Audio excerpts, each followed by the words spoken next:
What up, fam? Hit that like, hit that subscribe. This is A2D Wednesday nights. Talking birds. I mean, how silly is that, man? We're talking about practice.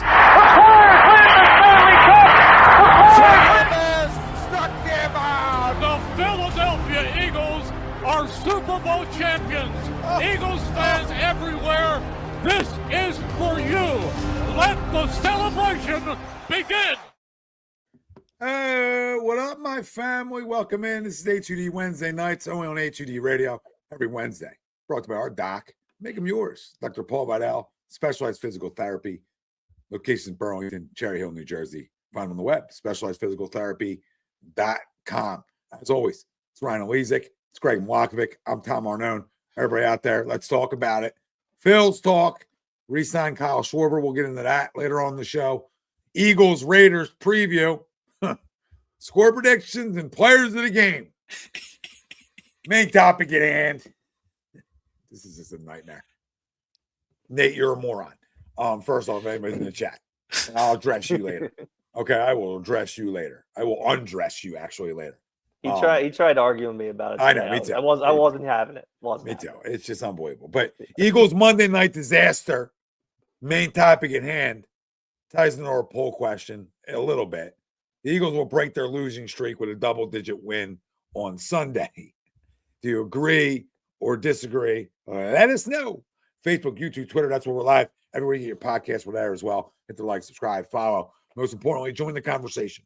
Because there's a lot for you guys out there to get off your chest. We want to be here for you to get it off your chest. But I'm also going to be here tonight to try to educate a little bit too. Just a tiny, tiny bit. Okay, a little bit. And before we even get into this poll question, because I think let's just get to the elephant in the room. All right, because we have not addressed what really would happen Monday night as a group. We haven't talked about it like that, right? And we haven't also talked about the natural overreaction, but that this fan base is completely off their rocker now.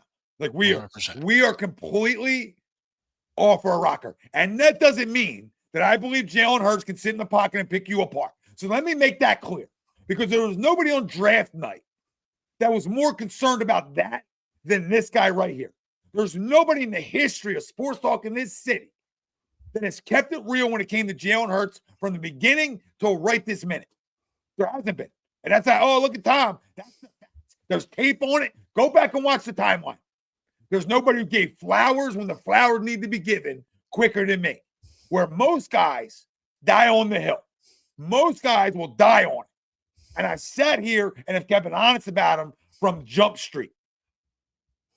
So if we're going to run from the facts, what have been the facts?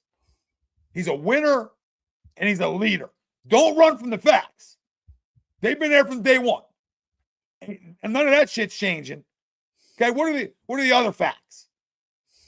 Struggles to throw guys open. Struggles to go through progressions properly at times when he's in bad funks, right? They're the facts. Okay. There's also facts of, listen, man, we're in a rut. And we're talking about, people want to ask me about leeway. How much leeway does he get, Tom? I don't know, morons. How much leeway in the 90s? You want to go back there? You want to go back? Where do you want to go back to and talk about the history of Eagles football? We are coming off a Super Bowl win. That doesn't last forever.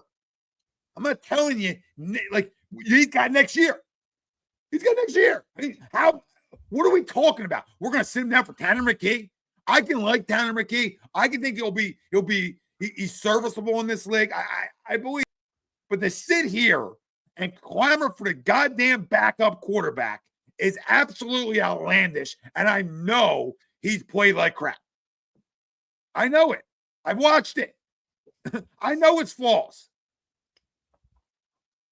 He's got to play better. But other elephant in the room while I'm on this rant, my number one wide receiver, who's demanded the football all year and made it public, needs 3 to 4 catches. Yep. I'll settle for one. And hey, Ricky Waters. I'll settle for one, but catch the football. Yes. Go catch the football, Ricky Waters. For all those who remember that. So if we want to miss the first play of the game, that ball needs to be caught. I'm sorry. That needs to be caught. We want to miss the fourth quarter, 1-on-1, okay? Throws it up high up in the air, and he can't go get it, tries to one-hand it. Right, remember that one? Mm-hmm. And the only one maybe defensive back made a decent play on was the one in the end zone, but at the time, I need that caught. I need it caught. In a terrible game, that's the best ball of the day. So Oh yeah. this is where people make me laugh. Oh, he needs these guys. He needs these. He can't win without anything else. Well, he's got a banged up offensive line all year. He's got a diva of a wide receiver who doesn't want to stop talking, and then wants to play when he wants to play. Is what I'm starting to notice. All right. Huh? Who, me? Yeah. What was that one? I didn't see that one. What, he wants to play when he wants to play? Yeah. He's played all game. He's played all but one. That's not what that means. Well, I run routes when I believe I'm the number one option. If I'm not going to run that route as hard. That's what I mean. Oh, that's every receiver in the NFL. Are you out of That's your every mind receiver. right now? I mean, if you Every receiver in pinpoint the Justin NFL. Jefferson, you think Justin Jefferson has been running hard all year? So in the National Football League, when you could be the goddamn number 2 option, you're telling me you ain't running your route hard? They're not. It's the NFL. No, They yeah, know where the first the reads fuck they are. ain't, Greg. Now I'm going to start dropping that bomb. Yes, they aren't. No, because now you just want to make up assumptions. I'm not making up assumptions. That's a complete false statement. It is not. The number 2 options in routes don't run their routes properly. All across the league. All across the league, nobody's running hard. That's what you just said. I need proof to that then. Because we're in a factual conversation, and now we're gonna. Well, you said he wasn't playing hard. That's the only thing I've questioned on this whole thing, because I agree with you 1,000% on everything else. But no. If you want to make the argument that you believe he is, that's fine. Like I'm not gonna go there with you and say like your eyes are different than mine. You understand? But where I'm gonna attack you at is when you want to bring up the whole league as an excuse for him not doing something. I don't got time for that, because that's just excuse-driven bullshit that shouldn't fly on these airways, and you know it. And I love you to death. I'm not making excuses. I'm just saying that's not. If we would have called him out for dropping balls and being a diva, then let's call him out for that. But like on a pass that's on the other side of the field, I'm not going to run on this side. No one does. I'm talking about when you're the 3rd or 4th option and the play's never going to get back to you. Of course, I agree with you on that, Greg. Of course, I agree with you when you're a 4th option in a route. You might dog it a little bit, right? Yeah. Of course, I'll agree with you on that. But I'll never agree with you with the number 2 option. That's all I said. I did the 2 option. I didn't say 3 or 4. I said when I believe he's the 2 option, I've seen him just not run routes hard. And I'm not saying that like he's quitting on the team. That's not where I was going with that. Like I don't want to make that more than what it is tonight. That wasn't the rant. Right? The rant is at times I feel like he might give up on plays a little bit. Or he might not attack the football like I know he can. I don't disagree with that. There's nothing like I'm not taking shots at him like that. I believed in him. I didn't want to trade him.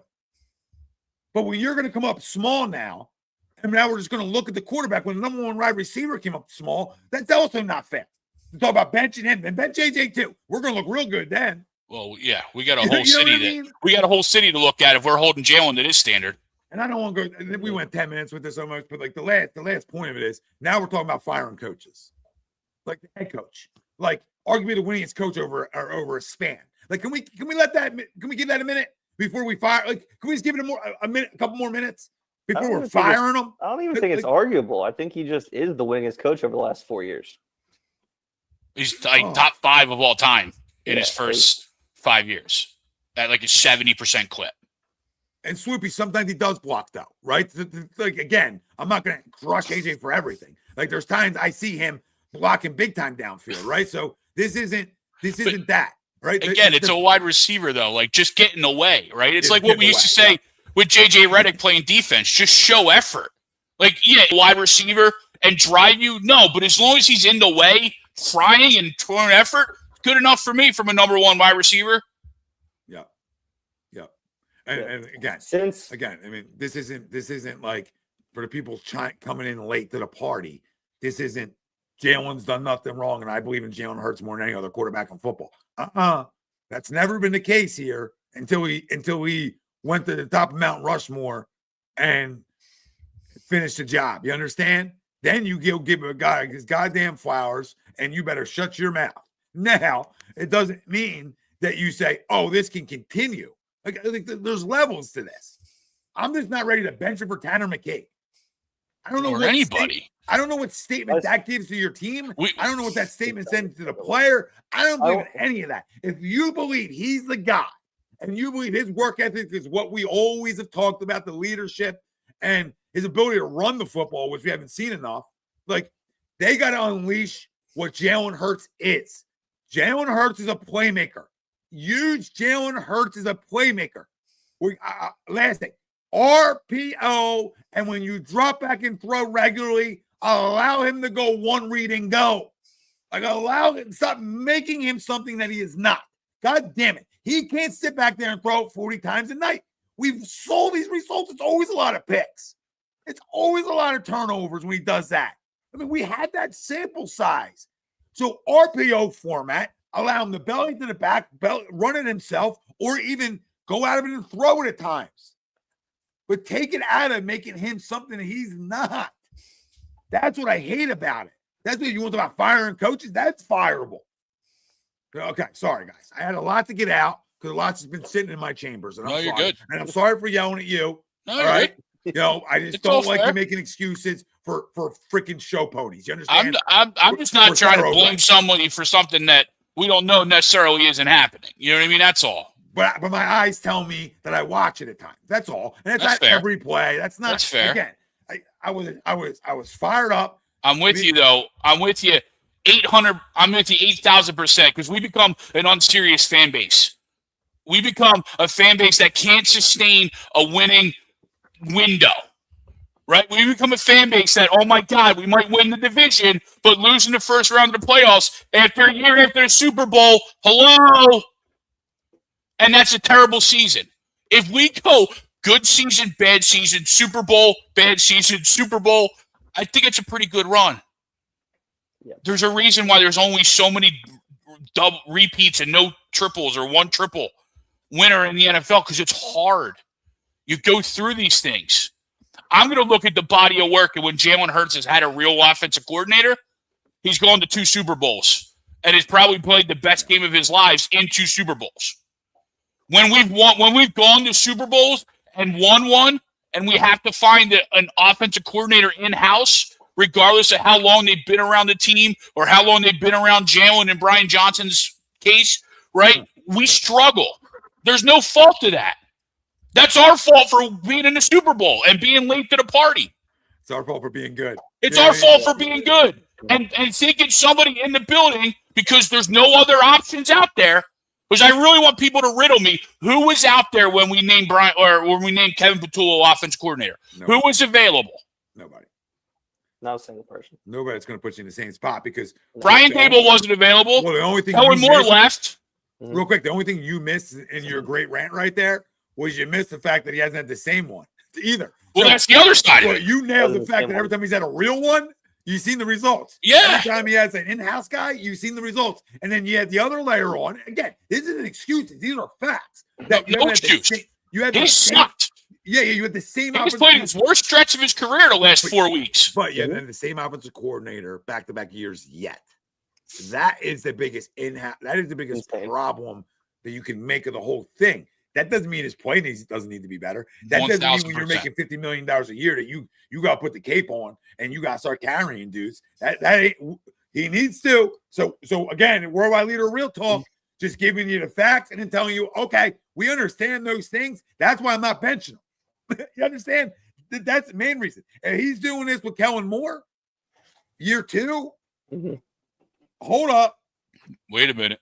You know what I mean? Because that can't happen. But what's Kellen Moore letting his quarterback do? You got legs, go use them. And we saw a little RPO this week.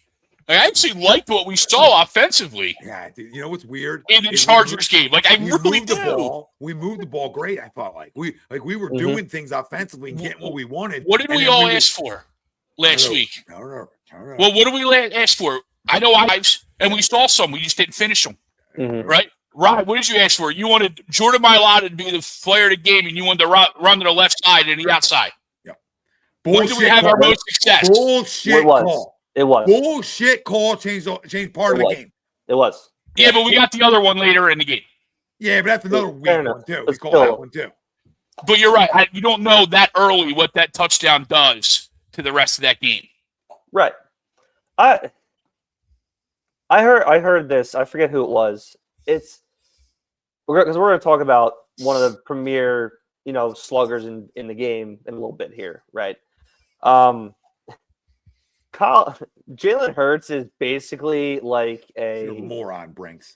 Brinks has been out of his mind. Out moron. Like, Brinks has been out of his mind the last few days. Yeah, like you're out of your mind. You want it's hot take central. It doesn't make any sense. You're benching the guy. Like we already told you he hasn't played good enough, and we already told you the rest of it. But you're going to bench a guy the year after being a Super Bowl MVP. Like you have no leash. You have no leash. Brinks, you would run every organization in the goddamn ground. I'm not telling you that in 2 years from now he ain't good enough. That ain't the conversation right now. But you got to give it a minute, man. You overreactionary week to weekers. Like I know it's been 3 bad weeks. We all watch. We all got eyes. But you want to be shock, jock, fire everybody radio. It's downright egregious talk. That's what it is. I just, and I love you, Frank, but you just want to be overreactionary to it all because you love them. You love the team and you want it to be great. I get it. What does that do? But if you think Tanner McKee gives us a better option to win right now and we can't run the football, you're out of your damn mind. I got to compare. Go ahead, Ryan. Oh, you're good. I got to compare Jalen Hurts to like a major league slugger in baseball, right? A guy who can win you a week or lose you a week depending on how he's going to play, right? Like when I think Rhys Hoskins is the perfect example, right? When Rhys Hoskins was hot here, he would carry you for a month. When he's not, obviously, we've seen what he's been doing in Milwaukee is just nothing, right? So the highs of Jalen playing as the best player on the planet in the Super Bowl, the 2 times he's been there, that's Jalen Hurts being hot. Like 2 playoff runs, him dominating the NFL on a week-to-week basis, right? Versus now he's in one of those slumps where he's striking out 4 times a game, right? And all he needs is one goddamn hit to get him back in play, right? It's incredibly frustrating because of how good this team is, right? Even as bad as they've played the last 4 or 5 weeks, right? They've been so up and down, up and down, up and down. And even like the wins that they've had recently, coming out of their bye week, weren't great. But you found a way to win the ball game, right? I said this before we came over 4 times, but you still should have won the football game. Still should have won the game. 5. Like, I know. Technically it's 5, but it's 4. Right, 2-on-1 play, making history out here. By the way, never happened before. But either way, you turn the ball over. You lost the ball 4 times, right? It's incredible because if you do, like, if AJ catches the ball in the middle of the field, if the guy on the cloud corner doesn't make the perfect read, right, backing off, like that's a touchdown to Jahan Dotson. He backed off, perfect read, right? Like another, the one where like I don't know if Jalen threw it behind Devontae or if the cornerback just ran right through him. And then the one was bad when he threw it directly to the linebacker. That was bad, right? But it's and then he'll come out and throw that dime that AJ Brown should have caught in the corner of the end zone, which would have again won the football game, right? There were so many points in the game. Obviously, you can blame Jalen for what happened, right? There were times where like the one offense long dump off to a running back that got 60 yards and they scored a short touchdown after that, right? How many times, like, Justin Herbert was the leading rusher for the Chargers because of how many times he broke containment because the Eagles had 7 sacks, but they should have had 15, right? Like, you can't just blame the quarterback. Yes, I agree he's probably the biggest issue right now on why we're not winning games, him and the coaching staff. But there's so many different things that go into why you win and lose football games. You can't only blame the guy who just won you a Super Bowl. You can't do it. You can't love the guy 1 week, then hate him the next. It's not how it works, right? Because the guy is a leader. He's as much as anybody's going to say, he's the top 10 quarterback in the NFL. I would have argued beginning of the year he's top 5, if not top 2, just winning wise, right? Because I don't know if there's anybody other than Patrick Mahomes that I want having the ball in a 2-minute drill where you have to go and score a touchdown and win a game. Because I know that dude's going to give us a shot, right? Whether he turns it over or something, like you've been seeing the bad part of that recently. but you know that he can do it because he's done it before. And people want to compare him to Justin Herbert or Josh Allen or Lamar, right? What does he have that none of those guys have? A ring. A ring. Like, so I'm not benching this guy because he's had a couple bad games. Grow up. Yeah, we become, like I said, we become an unserious fan base. We really have. Like, we don't deserve, like, we're playing the victim. Like, we don't deserve to go on an extended winning window. Look, we have the most wins in the NFL since 2022. We have the third most wins in the NFL since Sirianni took over as head coach, right? Yes, I understand that we've had two collapses, right? Two completely different collapses, by the way. Our defense was awful in 2023, and right now we can't figure out how to move the goddamn ball. And even when we move the ball, we still move it okay, but we're just not capitalizing properly. Grow up, right? Learn to be able to sustain success. I know we were talking about this a couple months ago where, look, you have the core that you can build a dynasty here. Take over what the Chiefs are leaving because they're a goddamn mess this year, right? Fill the void because there's nobody in the NFL this year that scares me. If you play half-decent football the next 4 weeks of the year, you're going to be you're 8-5 now. You're going to be at least 11-6, if not 12-4, and have a chance. You'll be a 2-3 seed. You're not going to get the 1. But you mean to tell me that someone's going to come in here in January, beat the Eagles, and then we can't go to LA and beat them again, which we've done 3 years in a row? Come on, man. Get out of here. I mean, look, to your point, as awful, and I mean as awful as Monday night's performance was, we can play semantics, turn over 4 times, 5 times, whatever. When you turn the football over at the rate we did, we obviously didn't deserve to win that football game. Yet it was right there for the taking. Okay? As badly as we played. And, defensively, we didn't look great at times either. But we sacked Justin Herbert 7 times. Okay? We, for the most part, contained him most of the night. And all things considered, guys, as badly as Jalen Hurts played, there is no way in hell you're sitting him down. Because if you do that, you're basically sending the message to the fan base that the Jalen Hurts era in Philadelphia is over, which is absolutely ridiculous. Well, not just the fan base, but the whole team as well. Exactly. Yeah. And every other quarterback that comes through this city. Right. I mean, that's what I don't think people understand is like you firing a head coach the year after a Super Bowl win, you benching the quarterback. I don't think people understand the ramifications that holds for your organization down the line. Like, right. And what standard that you have to hold that to then. Right. Like, you can never struggle. You can never struggle. Exactly. Who's going to want to come play here? Yeah. Under that type of situation. I mean, who's going to want to come play here just by the way we overreact. Right. 100%. By the media in this city that crushes these guys over and over. It's just, again, they play bad football offensively. Yep. Right? This defense has carried them for a lot of games.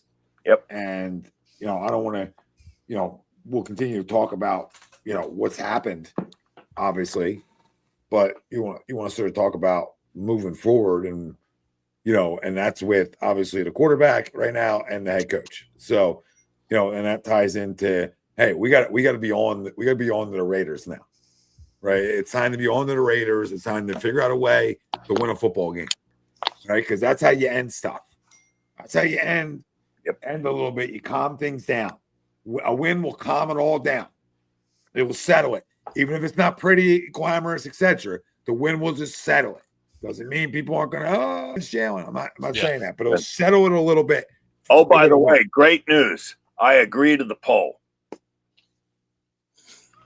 I think we haven't gotten there yet. Haven't even answered all right. We haven't gotten there yet. We were in a Sorry, 25 minute. We went you're good. You're good. 25-minute rant. No, We had to get some stuff off. They're right. Yeah. I mean, look, guys, I'm pissed off too. And to those fans out there that were waiting for me to come on here tonight and go over the edge and over the top like I usually do, believe me, I was fuming on Monday night. And just like I was fuming, 2 weeks ago when we shit the bed in Arlington, just like I was fuming on Black Friday when our defense gave up 280 yards to the Bears on the ground. All right. All of it is unacceptable. All right. We've been playing like dog shit for the last 3 weeks. And to be honest, I haven't seen, with the exception of the giant game that we won here at the Link, I have not seen a full 4-quarter effort from this football team yet this season. Yet, with all that, we're 8-5. Okay, we have 4 games to go.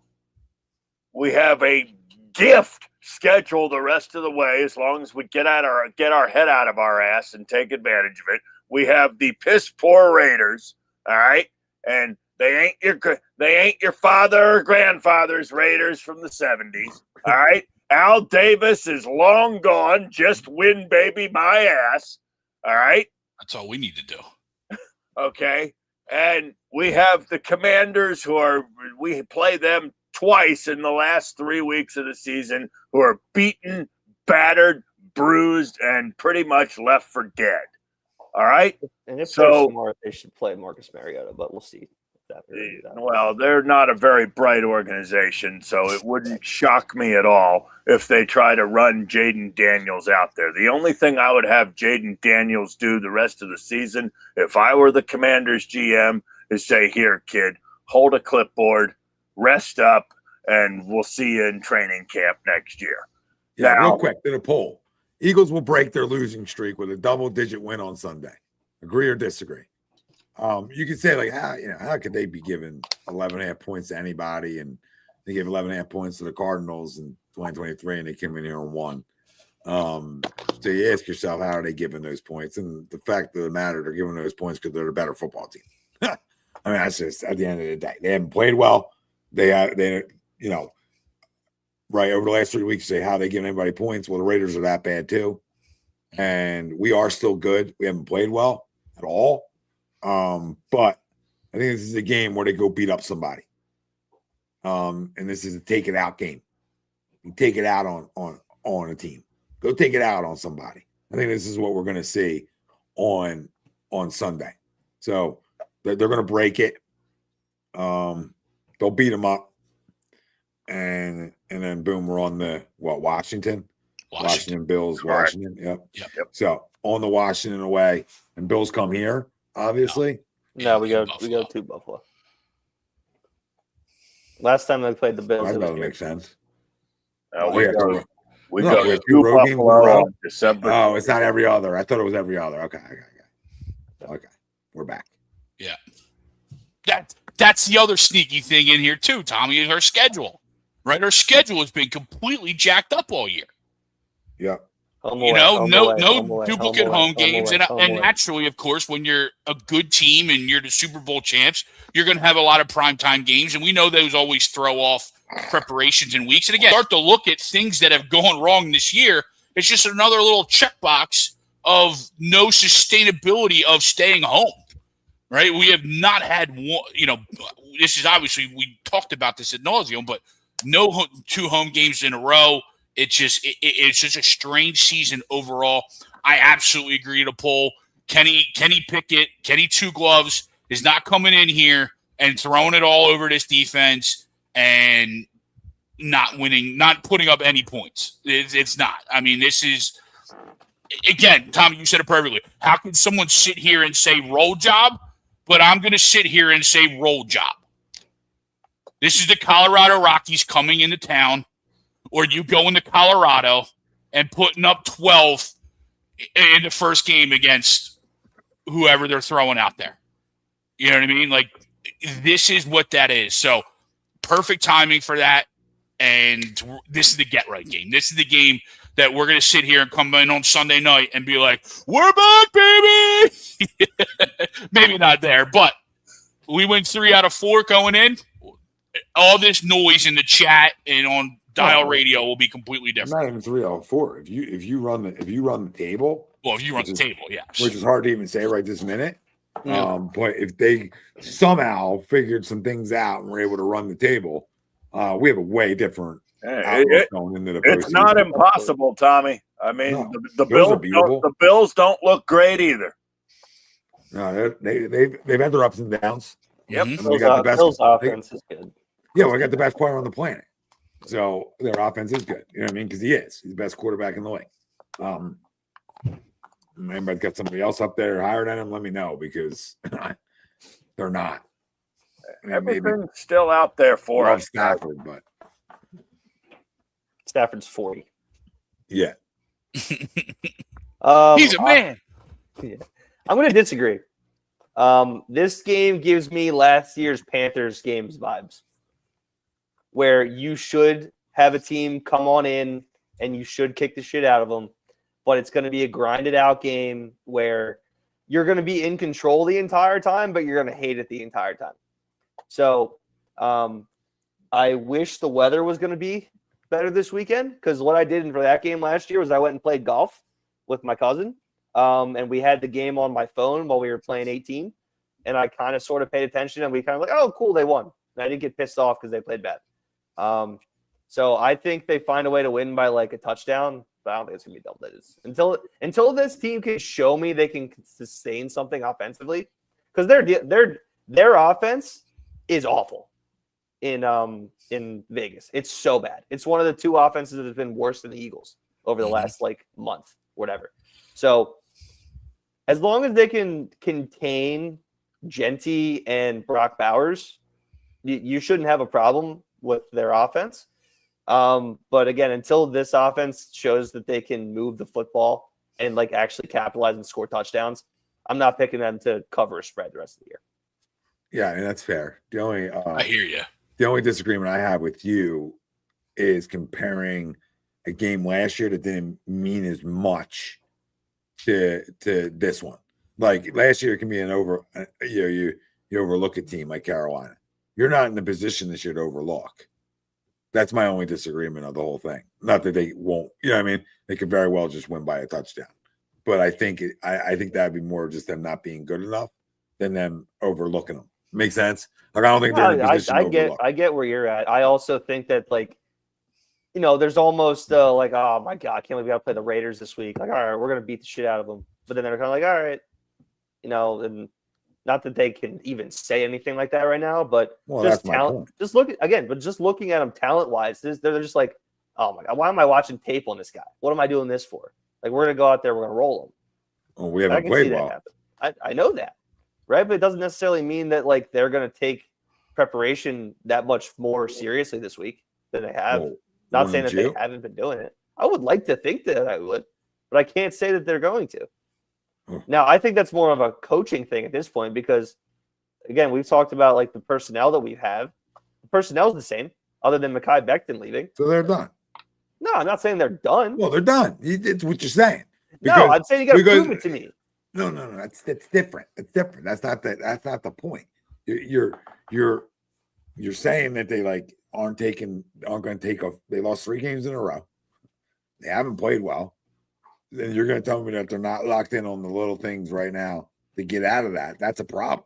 Like that's not something that's going to change. When Sirianni said last week that, hey, yeah, I got to make sure that we're taking advantage. I'm out of hands and everything. I'm putting my expert opportunities towards the offense, and the offense comes out and they only put up 19 points again.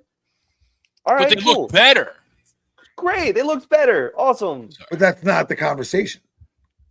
Conversation was that goes to the game preparation. If they're not prepping hard enough for this stuff and they're not focused on that, I'm not going to change. So this season's a wrap. That's possible. Again, I think that the talent-wise, you're going to be able to win this football game. I would love to see this team come out and blow a team out. But until you show me that you're going to be able to do it, I'm not going to say they're going to. I don't disagree with that. That's right at all. I just disagreed with the one premise of comparing to Carolina last year when you're the best team in football. So, and you can easily overlook Carolina. They are far from the best team in football, and they need a goddamn win. So this would be the week that I'm salivating at the mouth to watch tape on some bad players and feeling like I can go expose some dudes and get right. That would be my thought process going into a game like this as a competitor. So, to even think that they would not prep hard enough for that or not be engaged enough to go kick somebody's ass, that's a bigger concern. That's all I was saying. You're done then. You think they might be done? I want them to prove me wrong. I want them to go. I know out that. There My whole point was then you think they're done. And deep down, you think that it's over. They're one and done postseason. It's just a wrap. It's a wash of the season almost. At this current moment, what this team has shown me the last 3 weeks, yes. Okay. Now, if they come out and blow out the Raiders this week, then they come out and they go into Washington next week and they go and beat them. Your mind can be changed. Yeah. Absolutely. That's not what I'm saying. So right at this moment, they're done. Right. That's fine. Like I'm not disagreeing with that. That's an opinion. You know what I mean? I was just going back to, again, if they're not doing the little things in your mind, that's a wrap almost. Yeah. And I was just confirming that's where your head was at, that it might be done, guys. And that's fine. Look, good. Absolutely. If this team comes out and lays an egg against the Raiders, the season's over. It's done. No shit. Now, if you get a win now, it's not over. No, again, if you win the game, but it's ugly, right? Like I'm still like, all right, well, at least you got to win. But if they come out and they win by say 2 touchdowns, I'm like, okay, productive. If they win by a touchdown, I'm like, eh. Yeah, 35-10. You're like, hey. Yeah, I'm like, okay, all right, cool. We're back. Let's go. All right. We're back. Yeah. What's up, Kev? How you doing, buddy? I mean, hey, to the 53 guys that wear the midnight green, we are still the defending Super Bowl champions. We haven't looked like it the last 3 weeks. Hell, we haven't looked like it for much of this season. But guess what your record tells me? That you're still in it. We're still in it. We still have time to wake the fuck up, show up on Sunday, give a full 4-quarter effort. There better not be any overtime needed here. And kick the Raiders' ass. Kick their ass from start to finish. Play together, play tough, and play disciplined. Because I saw none of those 3 the last 3 weeks. None of it. Haven't seen it for much of the season. But thanks. Oh, thank you to the Dallas Cowboys who've been mediocre all year. Thank you to the Washington Commanders and New York Giants who've looked like complete dog shit here in 2025. Thank you to all that. We not only have a chance to go to the postseason again, we have a chance to win the division. Have a home playoff game at home. Be safe at home. And we have a chance to advance. But first, let's take care of fucking business on Sunday. Take care of the Raiders. Let's get healthy. Let's get right. Let's learn how to play together, play tough, and play physical, and throw whatever good word you want out there. I want to see 4 quarters of not good, but great effort. I want to see selfless play. 53 guys who aren't worried about how we win, who aren't worried about stats or anything else for that matter, but kicking the guy's ass on the other side of the line of scrimmage. Let's beat somebody the fuck up. Let's win a football game 35-3 and show me that you give a fuck about defending this Lombardi trophy. Let's go. Yes, I agree to the poll. All right. Good to have you. It's 8 bad words from Noah in that rant, which is fantastic. Just to keep it counting home. I don't care. Fuck it. Actually. I don't either. So, I mean, just to be clear, I give a rat's ass. I'll just finish off It's at after 10 o'clock. The kids should be in bed. It's a school night. My kid's in bed. Oh, man. Yeah, there are things we need for sure. They're all nice to haves. I just need a victory. Yeah, man. I don't need do I need I hear you. You're I need not a little wrong. prettiness. I need a little prettiness. So I don't need the 10 at the bar at Sunday. I can settle for a 5.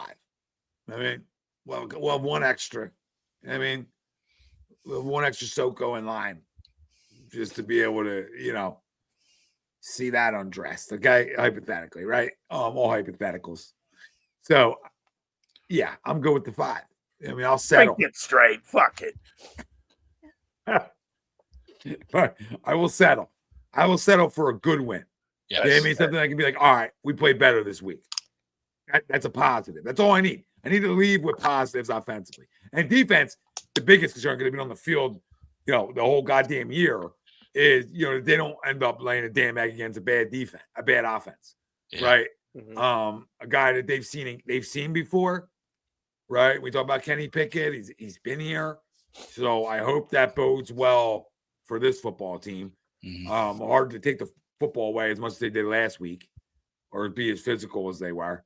But you need it again because you need them just to shut it down, have your offense on the field as much as possible, right? And let them sustain some drives and finish them now because we saw some of the drives being sustained on Monday night. We did. We just didn't see nothing finished, right? So can we finish drives now? I feel like in a weird way we got closer. Yep. But the turnovers made it. But we just had a disaster game from our quarterback. Yep. You know what I mean? Like we did. And some good throws. 100%. Like some I bad think his stuff. best ball outside of the touchdown, the Devontae ball, because like you said in your rant earlier, right? One of his issues that we've all known is he's not going to. He normally doesn't play with anticipation. He's not going to throw to a window thinking that you're going to be there. But on that one, he did, and he ripped it. It was right in there, and it was perfect. That was what, 3rd and 15? 3rd and 12, something like that. Yep. Ripped it. It was perfect too. Right past the linebacker. And those are the throws that look, yeah, he's not a pocket passer. He's not going to be the guy that's going to do that all the time, but he has did it. Yep. Which is the frustrating part about it. Right? No, you're right. Yeah, I mean, that was awesome. Tom, you brought up something though that you just said, and I'm curious. With the defense being as tired as it has been, and it was, would you have kicked?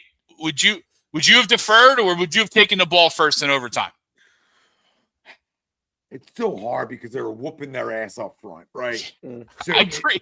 To me, it's 6-1, half dozen other because you still were at the 8-yard line going in the score. Troy was like, coaches are back and forth on this. Before it even happened, he was like, I would elect to probably play defense first. Yeah. Right. So I know what I have to go do. Yeah. But I know what I need. And then there's the other avenue. Well, go get what you need, and then you know what you need to stop. Right. So I mean, there's 2 lines of thinking. Listen, I put whatever my best unit is out there at that moment. So there's no gripes, and the unit did its job. Now, we prefer not even a field goal, right? And you really do your job, and we win the game. So did they do their full job? No. But they kept them out of the end zone and gave you a chance. Yeah. But my biggest problem with that drive is on our defense side is they allowed a 6-7 minute drive to happen.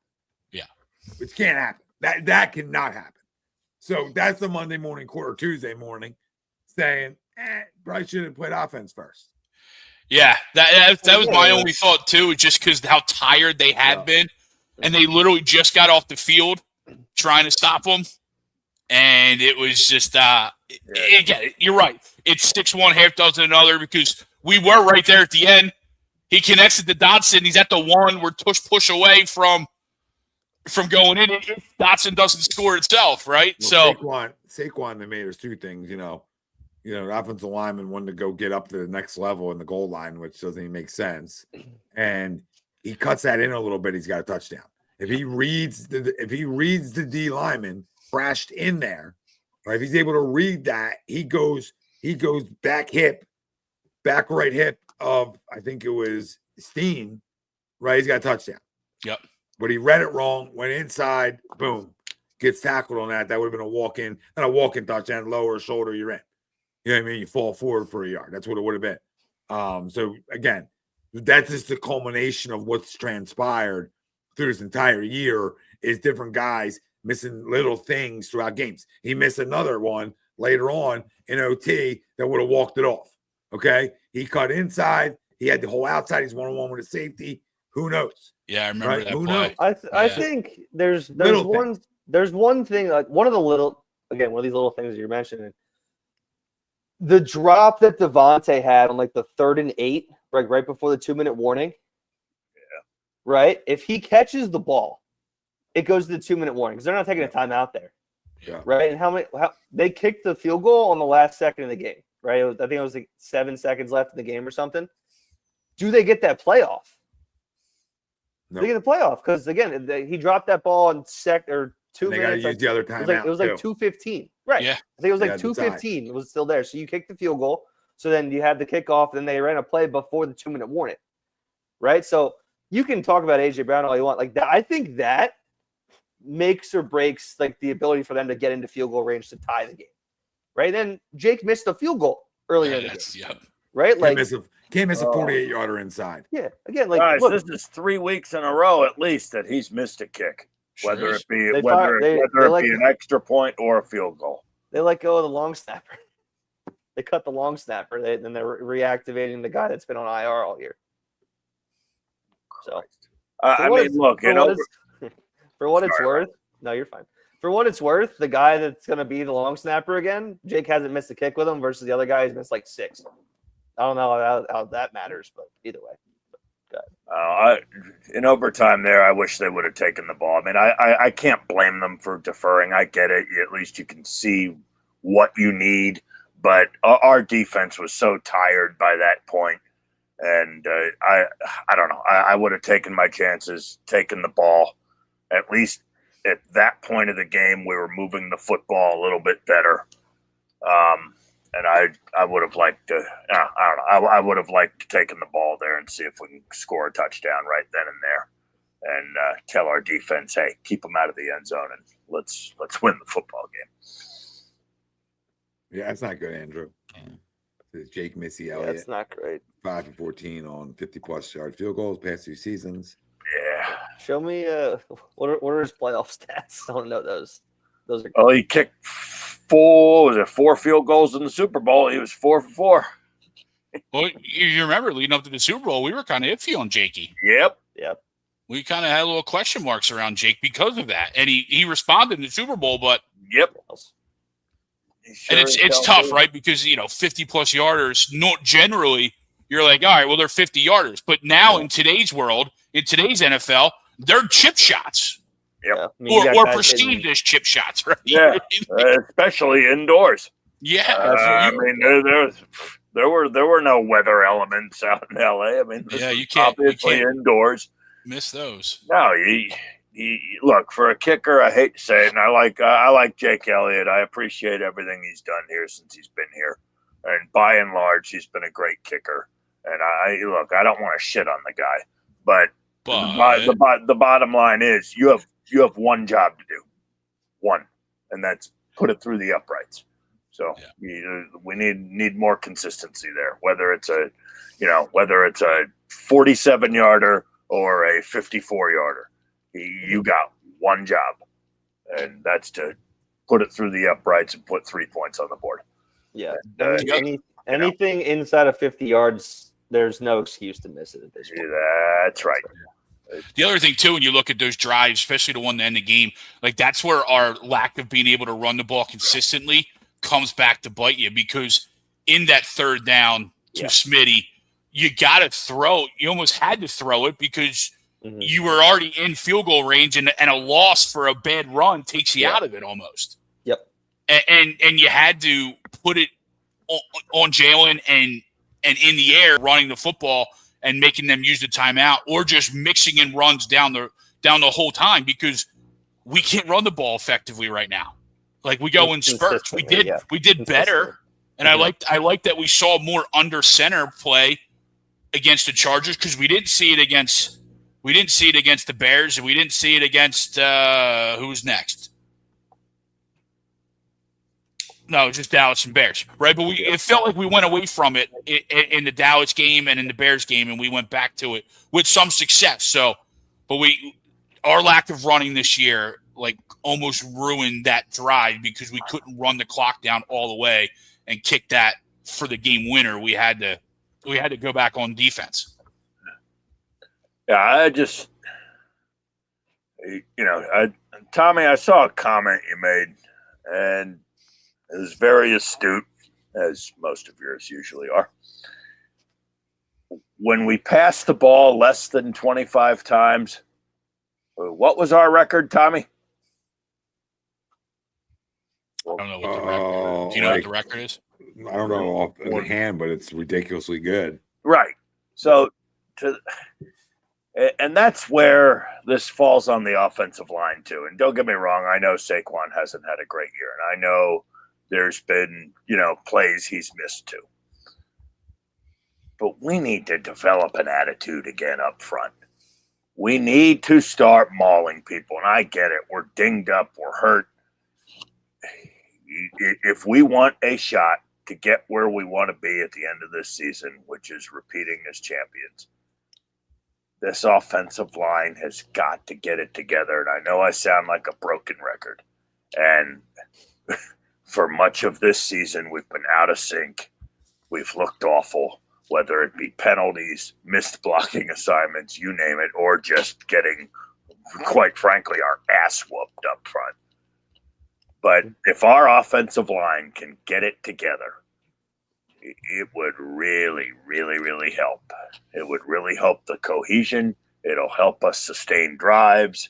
And I think it'll take pressure off of everybody else. And I think it starts with our offensive line. Yeah. And if they can get their shit together, that will make Jalen's life so much easier. But we got to stop thinking that for this year. It's not happening. Yeah. Everybody's too hurt. So Lean's obviously not playing again, right? Dickerson was a limited practice today. Dickerson left the game the other day, right? So, Noah, you're 100% right. That's where the crux is. But we got to stop wishing for it this year. We just gotta man up and figure out a way to win football games. That's what it's got to come down to. I got the stats. Warren Sharp tweeted them out for the Eagles under center and then in shotgun. 51 plays in shotgun, 15 under center. In shotgun, 4.2 yards a play. Under center, 10.2 yards a play. 2 yards a rush with shotgun, 8.8, almost 9 yards a rush under center.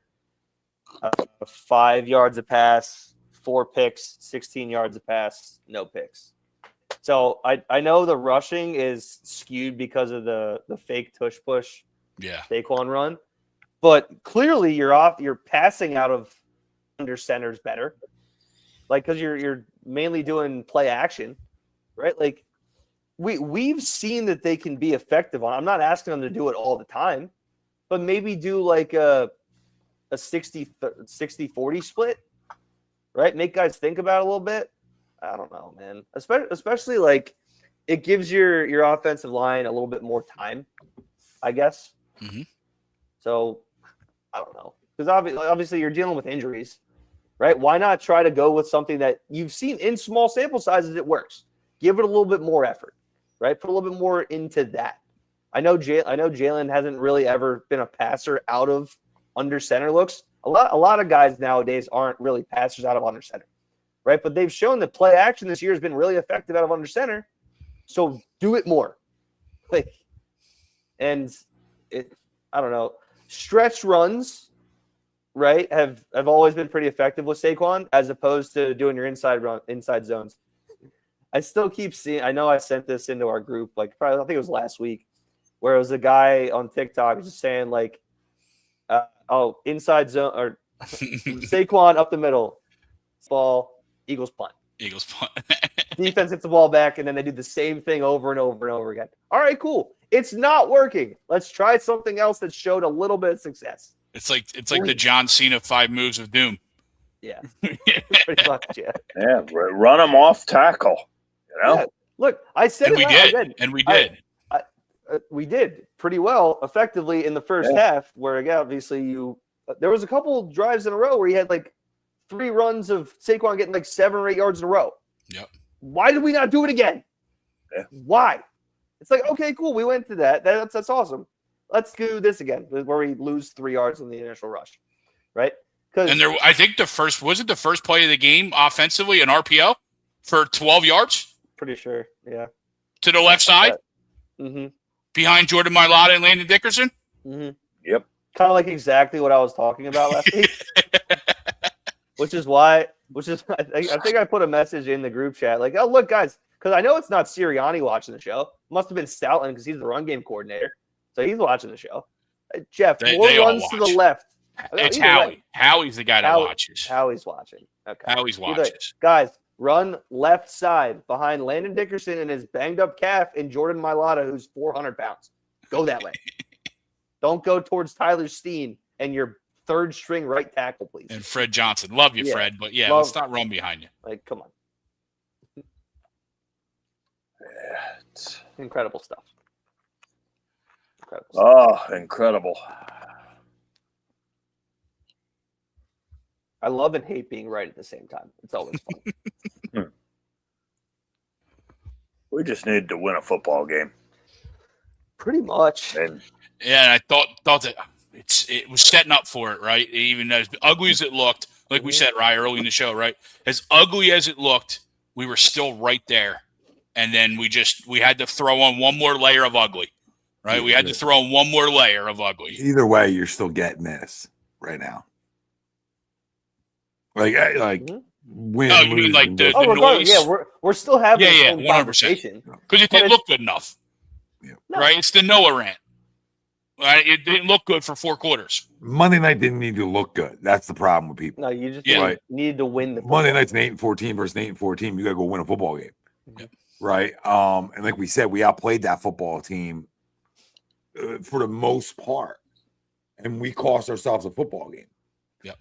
And that's what it comes down to. And that's why you have the Jalen noise, because the one thing he's done a great job of up until the interview in Chicago, happened on Black fucking Friday, when Bears lead the league in turnovers. Well, we lead the league in not turning it over, and that has aged extremely well after that moment. It's so good. Another thing that's aged extremely well after that moment is after I forget what game, but Jalen said we're not going to lose another game. The Miami game or the Minnesota game. We've lost plenty. So now the one thing you've seen a little, and this could be bode well for us, right, guys, is you've seen, 4-0, lose 2, win 4, lose 3 now, right? Maybe there's something to that, and maybe you can go rattle 4 off, and maybe even a 5th.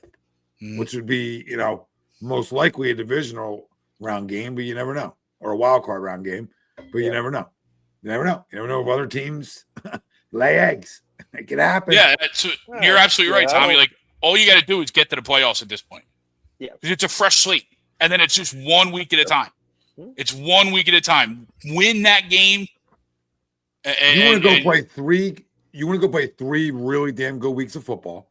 Because now you're in your last quarter of the season, right, guys? Yep. And now it doesn't break out like that with 17, like it usually does, but you're really on your last quarter run through.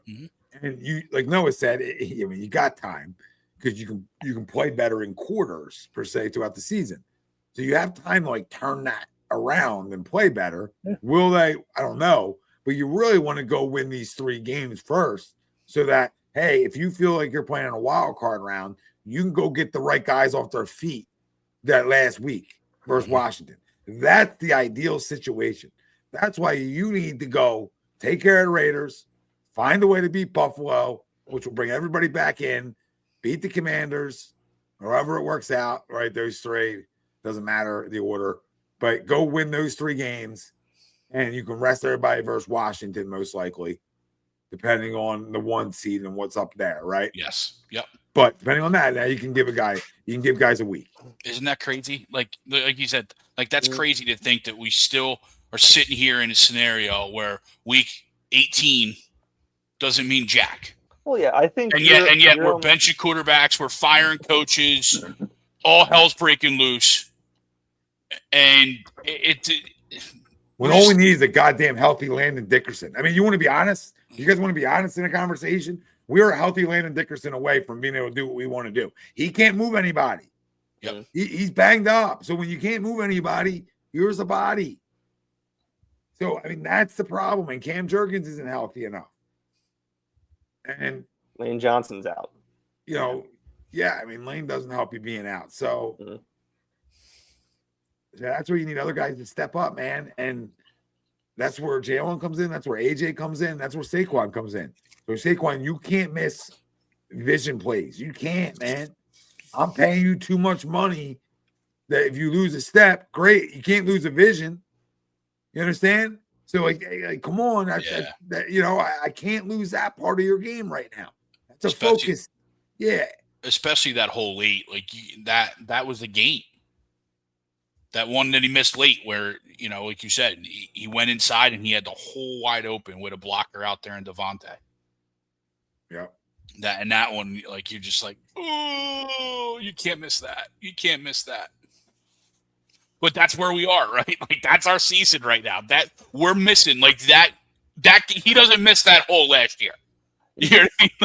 He does not miss that hole last year. He hits that. Last year he takes that to the house. 60 yards for a score. Yep. Yeah. Mm-hmm. I mean, we just got to find a way. Yep. And I know we're beat up in the trenches. I get it. And we're definitely beat up on the defensive line, too. I mean, you got Jalen Carter that's out. I mean, he's probably out till the postseason, correct? Potentially. It depends on what we do. I mean, I know he's week to week, but yeah, exactly. I think he and Leighton, and there you go, Tommy. Back to that Week 18 game. If you don't have to put Jalen Carter and Lane Johnson back on this field till the playoffs, that does nothing but help us. Absolutely, Yep. Like this coaching staff and this front office is in a spot where, like, look, these guys are hurt. We're playing with guys that are hurt right now. We could, if we handle business, we win. You don't even necessarily need to win your last all 4 games. If you win the next 2 games, you clinch the division for the all purposes or whatever. yes. I think the number's 3. It's 3. So 3 combined wins or Dallas losses, right? So you win the next 2 weeks. Obviously, who does Dallas have this week? They lost to Detroit. No, I know. So next week they played Thursday night, didn't they? No. Who they? Jesus. Do they have the Chargers? They might be the Chargers. Let me see. They got Minnesota this week. Chargers. Chargers next week then. Yeah, Minnesota Chargers. Then they play on Christmas against the Commies. And then whoever their last game is, I guess. That's at home. The Minnesota's at home, so that'll be like a shootout, right? They'll look all good at home. Potentially, yeah. But they'll lose that game to the Chargers. They'll lose a game. They'll lose that game. But it don't matter. They don't have to lose as long as we win 3. Right. Yeah, exactly. So you win these next 2 games. This is the exhale game. Then they get their exhale game out and they go and kick the shit out of the Commies in Washington in a few weeks. Is it home or I don't know? It's away. It's away, yeah. Because again, we don't have the last one's at home. Right. Yeah. So if you can get away with not having to play arguably your 2 biggest offensive pieces the rest of the season and have them healthy coming into the playoffs, big boost. Mm-hmm. So we'll see what happens. I'll be watching. Are you going to be golfing and watching on your phone? No, it looks like there's potentially going to be some wind and snow on Sunday, so I don't think I'll be playing golf. I will be. Remember I will last be. time we played the Raiders this deep into the season. You were there, weren't you? It was in Oakland. Well, no, that was 2008 or 2017. Oh yeah, right. Christmas, that was on game. Christmas. That Eve, game Christmas was Day. freezing. Yeah. All right. I was outside because I was a smoker back in the day, and you had to go get them in. And I would go outside and be like, I don't know how you could throw a football in this. You understand what I'm saying? Wasn't that Nick Foles' first game taking over for Carson or second? Yes. something like that? Yeah, it was real close. It But everyone's like, oh my God. And I'm like, No, guys, second. go outside real quick. Like get out of the friendly confines of your couch and climate control at 70. Walk outside for 10 minutes. I just want you to stand outside for 10 minutes. You couldn't throw a Nerf ball. You understand? You couldn't, you're such a loser. You couldn't pick up a Nerf ball. So it's like, don't expect their offense to come out and score 48. You know what I mean? Like, Carson went down. Look at Foles. Like, it's not going to happen. Their offense was like that for the majority of those cold weather games down the stretch, but their defense was, really good, obviously. So second game, he beat the Giants the week before, threw 4 touchdowns. Yeah. And then this game happened, like, everybody was panicking, right? Yeah. And it's like, we won, calm down. It's 80-mile winds outside. It's a fucking hurricane. It's a nor'easter. Like, calm down. That was in my hatred days. What's our wind looking like now? I mean, what's the wind looking like on Sunday? Are we talking ample wind? We saw how that went. Well, it's a high of 31. It's got an 80% chance of snow. Oh, fire me the fuck up. You want to come out of a running game slump? You want to come out of a running game slump? You want to come out of down their face? Yeah, you want to come out of like guys just coming wide open and you getting confidence as a quarterback, because that's what happens in snow, right? Guys run good routes in snow where the other guy doesn't know where that guy's going. That's where guys fall down, and you get wide open guys potentially at times, and you can get some big plays out of it that can really get you going. Yeah. Snow showers before noon, partly cloudy later on, high of 34. Winds at 10 to 20 miles an hour. Oh, perfecto. And it's a 1 o'clocker, right? Nice. 1 o'clocker. Yep. Yeah. And they're playing at goddamn 10 a.m. 10 a.m. outside in the snow. Yeah. After coming from Vegas. Fucking roll job on Sunday. Write it down. 35-3, let's go. I don't care, right? Because at the end of the day, everybody else can run away from what these guys have done here and what they've accomplished. And I'm not telling you they're going to go win the Super Bowl this year. That's not the conversation. But to not believe at some point you ain't going to get a response, I find so hard to believe. Yeah. I find it so hard to believe. I got that response Monday from my defense. I got that response by some drives offensively, besides the turnovers. Like, I started getting the response to bad football, even though it was bad. It's weird. It's hard to explain. But give me another one. Give me the response again. Give me a pissed off football team. Now, I'm sitting here on Monday night. I'm pissed off watching it. Not pissed off at you. I'm pissed off because I want to win. I'm pissed off because I want to go take it to somebody. Figure it out Sunday at 1 o'clock in some freaking frigid temperatures, snow, and go get yourselves right. All right, if Landon Dickerson's not healthy enough to play, don't play him then. Don't play him. Practice the guy who's fresh then. So we can try to save him. Try to save him. Try to get him for Buffalo.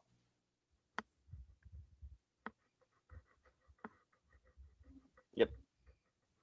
You can almost guarantee that game's going to be a snow game too. Up in Buffalo. Oh, yeah. Yeah, it might be a little chilly.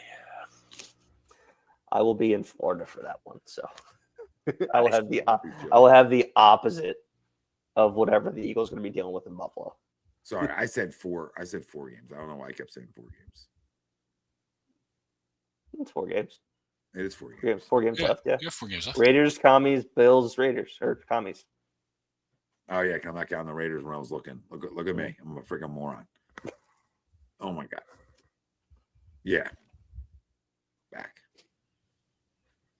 Oh. That's a Saturday game. Short week. Yeah. Get off our dicks. Yeah, exactly right. This is unbelievable. They have not want us to be successful. They've not had a normal season at all. This is No. unbelievable. Get every this game's for alternate. Saturday. Next Saturday, this on the 20th, I believe that's a 5 p.m. kick. Yeah, it's At a 5 kickoff. p.m. A Yeah. 5 p.m. game on a Saturday. Like, grow up, Peter Pan. And then, I'll take it.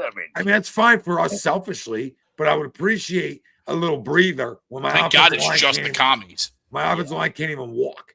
Yeah. Okay. So we're like a little bit of a breather. That's why I can't play Landon Dickerson this week. I can't. I got to get him right for. I had to get him right for the Buffalo game, or or at least that Saturday game versus Washington that has a good defense, Mhm. right? Like I have to get him right for that game. I think you can't play him Sunday because then you're going to bounce him back on a Saturday. Oh, I don't. Wonder what tickets are going for I don't know that what Jason Kelsey's doing. commies We game. can move, down we in can the- move Cam Jurgens back to guard and fucking punt Tyler I Steen out of the wonder Novacare. what's brought up every show since it happened. I wonder what's going on with Willie Lampkin, because he was brought in almost for that, either security or maybe he just hasn't shown it like Jacorian Bennett, right? Maybe he's just that bad that now that he's healthy, like Jacorian Bennett, he can't see the field. Yeah, I'm not gonna put the season right now on Willie Lampkin. You've been talking about him for weeks. Maybe next year maybe he can bring a little piece to the team. Bring something to the team. But he was also what, an undrafted guy or. I don't know if he was undrafted, but he was just cut because he was hurt.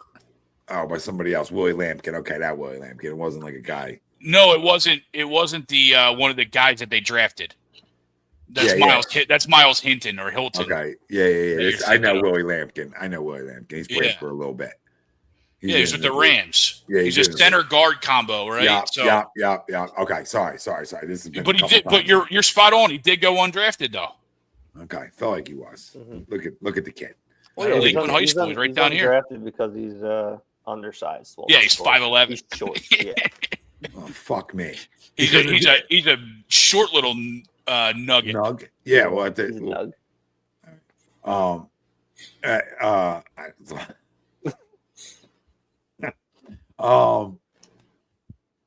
Yeah, we don't want smaller guys up front. We have enough of that in the middle.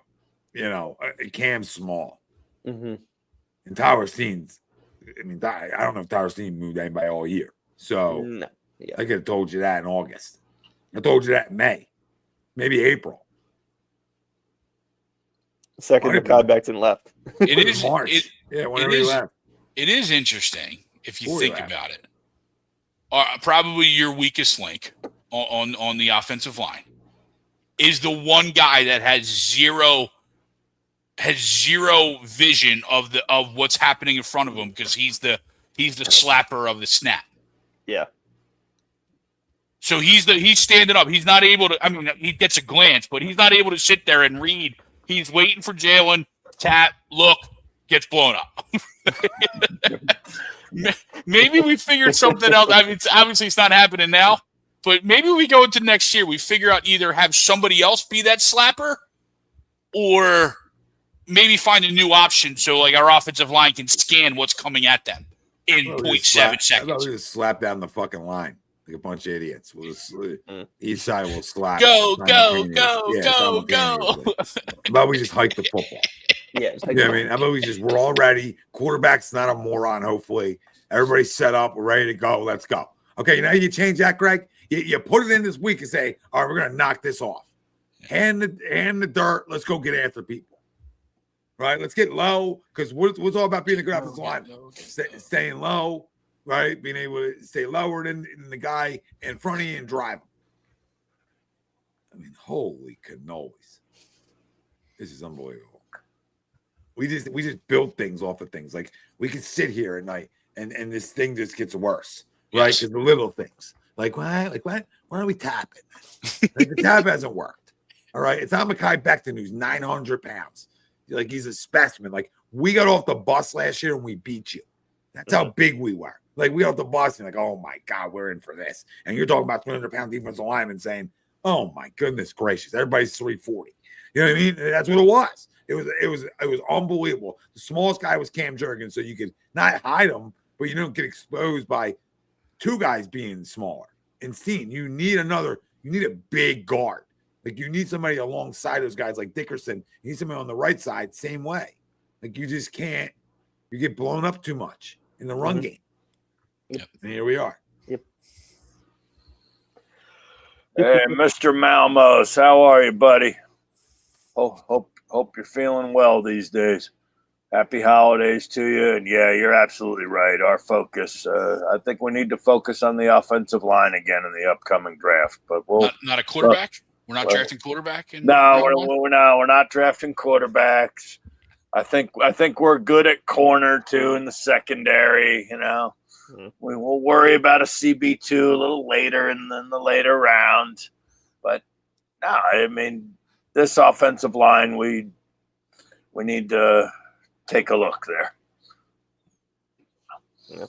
And we're going tackle. We're going guard. Yeah. But this leg. Right now we gotta go with what we got, and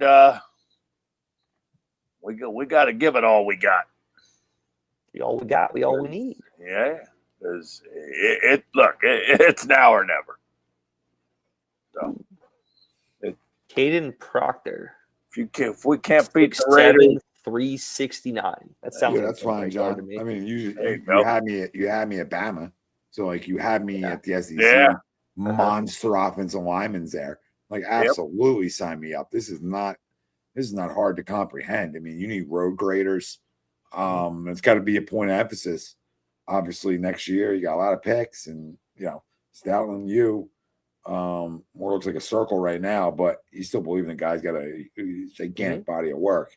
But you got to go use some higher picks now, right? You got to go use like a first and third round on some of the things you need. Not saying you need to use first and second. It's got to be, that's what you got. You can even use second and third, but you gotta cater to it. It doesn't have to be the first round pick. I don't want to reach for stuff either. You never reach in this business, so you can't say it's got to be this, right? No, it's got to be certain player. You don't get that player. Okay, what's best out there, and then I'll shift my focus to guard and tackle in the second and third round, and believe in my development of players, right? So. Listen, man, I have no concerns over drafting well. I have no concerns over some of the things in years past I had concerns over. So some of those things, Howie's already listened to me, babe. I mean, Howie sat down on A2D Wednesday nights or agree to disagree on A2D radio, and he's listened. And he's understood that, listen, we ain't drafting Jalen Reagors. We need impact guys from big schools, right? If you're a team captain, playing in the SEC and you're a national champion and you're a winner, I want you. Like, that's how I look at it. I don't even look at like as much as your production anymore, because you win by leadership and you win by talent and you win by guys who know how to win.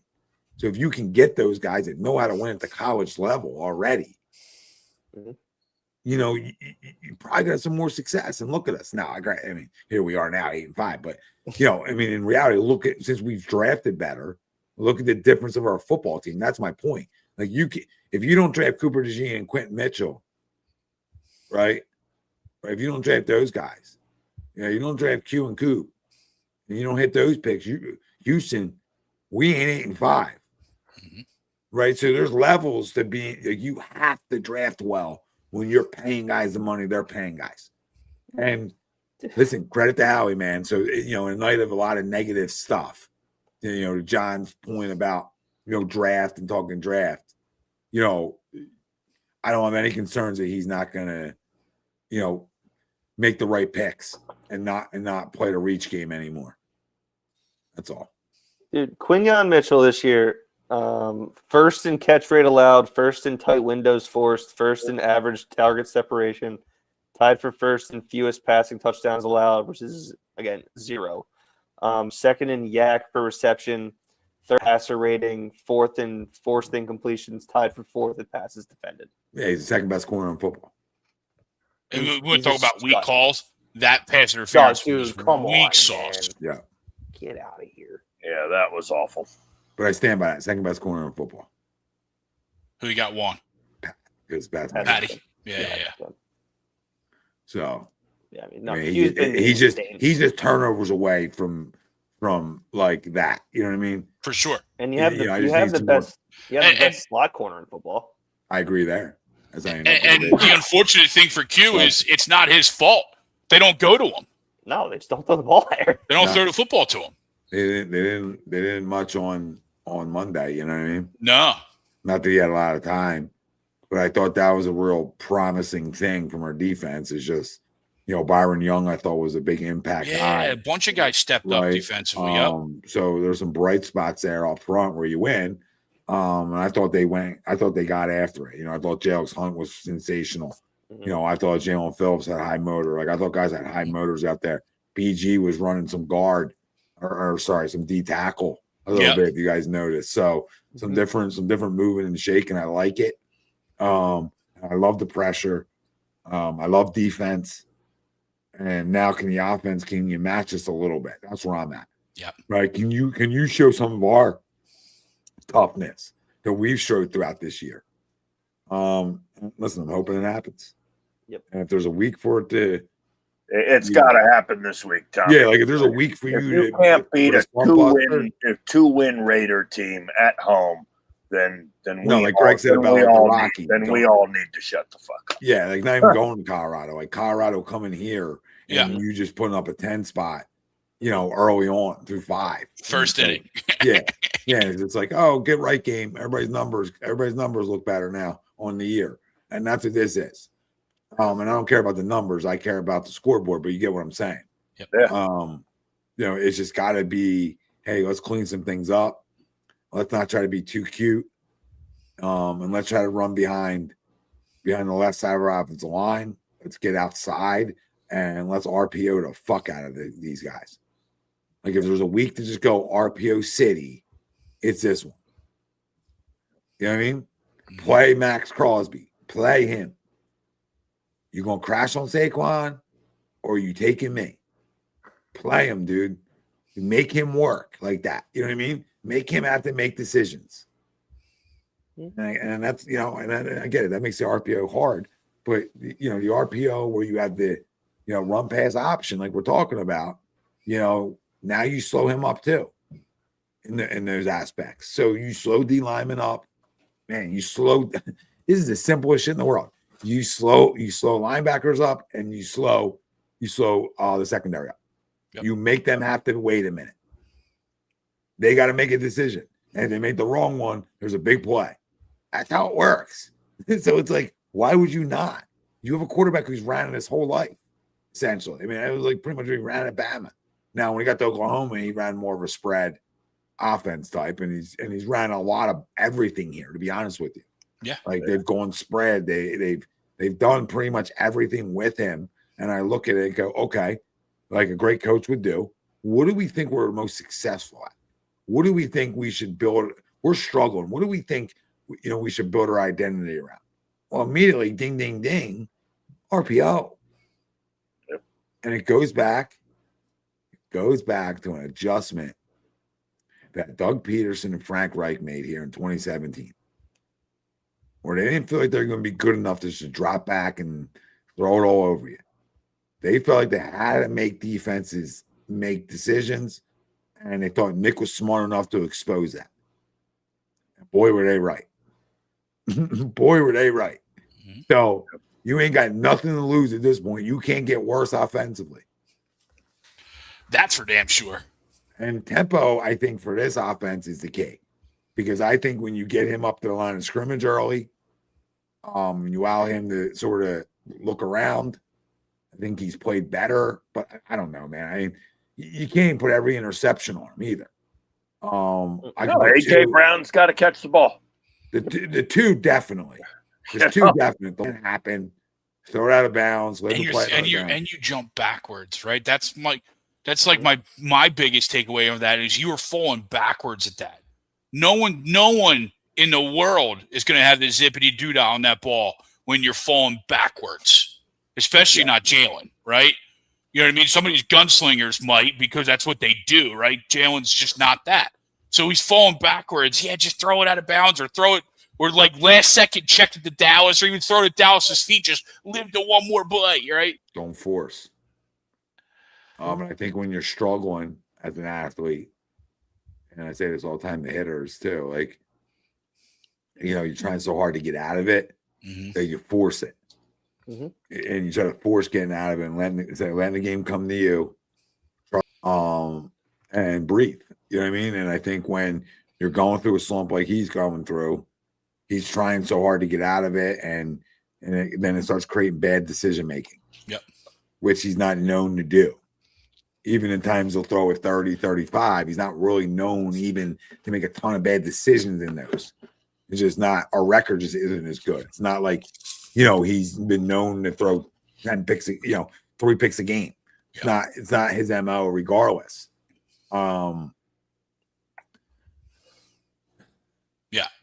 Yeah.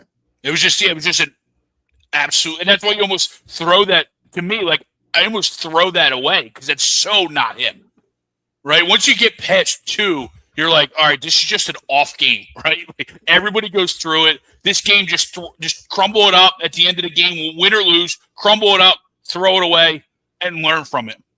Because Tommy, he's going and thrown 5 interceptions in a season. Oh, I think last year, not actually 5, right? But he's in single digits in interceptions, I think, at least last year especially. So to almost top that in one game, you're like, hold up. What's going on here? Let's just forget this. It's like when your teachers used to like bell curve a grade, right? You throw the top one out, you throw the last one out, and everything in the middle is fine. The play calling just doesn't make sense to me either, though. Yeah. Right. Like when you talk about in a close game like that, we're just gonna drop back that much. When I have a quarterback that's sort of struggling a little bit, and the trend is he's turning it over a little bit tonight, right? Let's try to make easier decisions with the football. Let's keep going to that well, right? Yeah, let's try to get more like 5-yard routes, more stuff that you guys get what I'm saying. Yeah. Like, let's run the football a little bit more when we were having a little bit more success with it. Like, let's not overthink it. Let's not force the issue, because then I think as coaches, we're forcing the issue too now, right? We're trying to get out of it. You're trying to get the big play, right? And you're not getting it, so you're trying even harder. And then a pick at the end of the game happens. Yeah. So, again, I put this football game, if you had my list of guys I started with, and you guys might laugh at this, but I started with AJ. He catches those balls. Who knows? And then I go right to jail. Hey, for a player like AJ, look, if it hits your hands, you got to catch the ball. And I get it. He had 6 grabs or whatever the fuck he had for 100 yards. Should have 10. But, huh? Should have 10. Yeah, exactly. I don't care what his stats were. The bottom line is he had some critical drops, and we need to see him focus. I've said it all year. You got to play for 4 quarters. It's a fucking 4-quarter game. You need to focus for 4 quarters. You need to have your head out of your ass for 4 quarters. You're getting paid to play 4 quarters of football. I don't know how. I can't put it in any plainer English than that. Jesse, real quick. It's not with the fan base or with anybody else or anybody on this platform or anything like that. My frustration is with this team.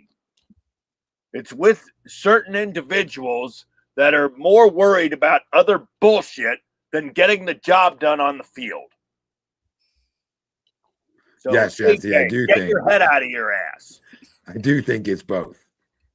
Yeah, I do think it's a little bit of the quarterback, and I do think it's a part of another new play caller, right? And Yep.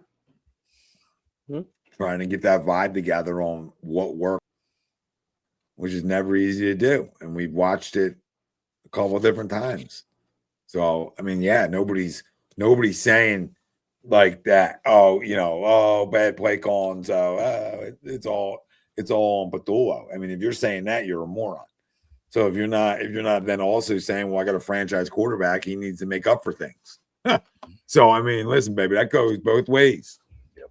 You're not always going to get the perfect offensive coordinator for yourself. It's not always going to be that perfect.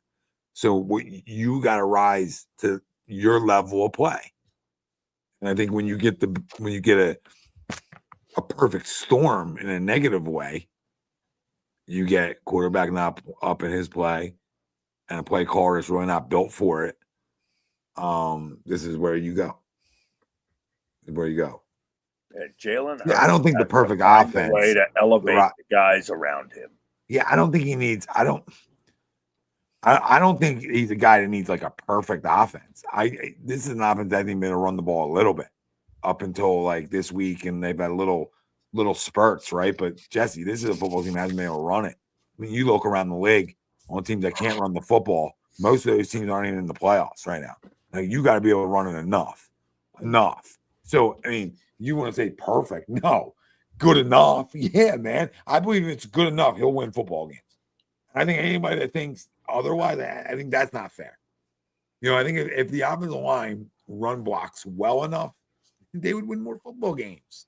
Yep. This team doesn't need to be perfect, man. All they need to be is average. If their offense is average, you're the 1 seed right now.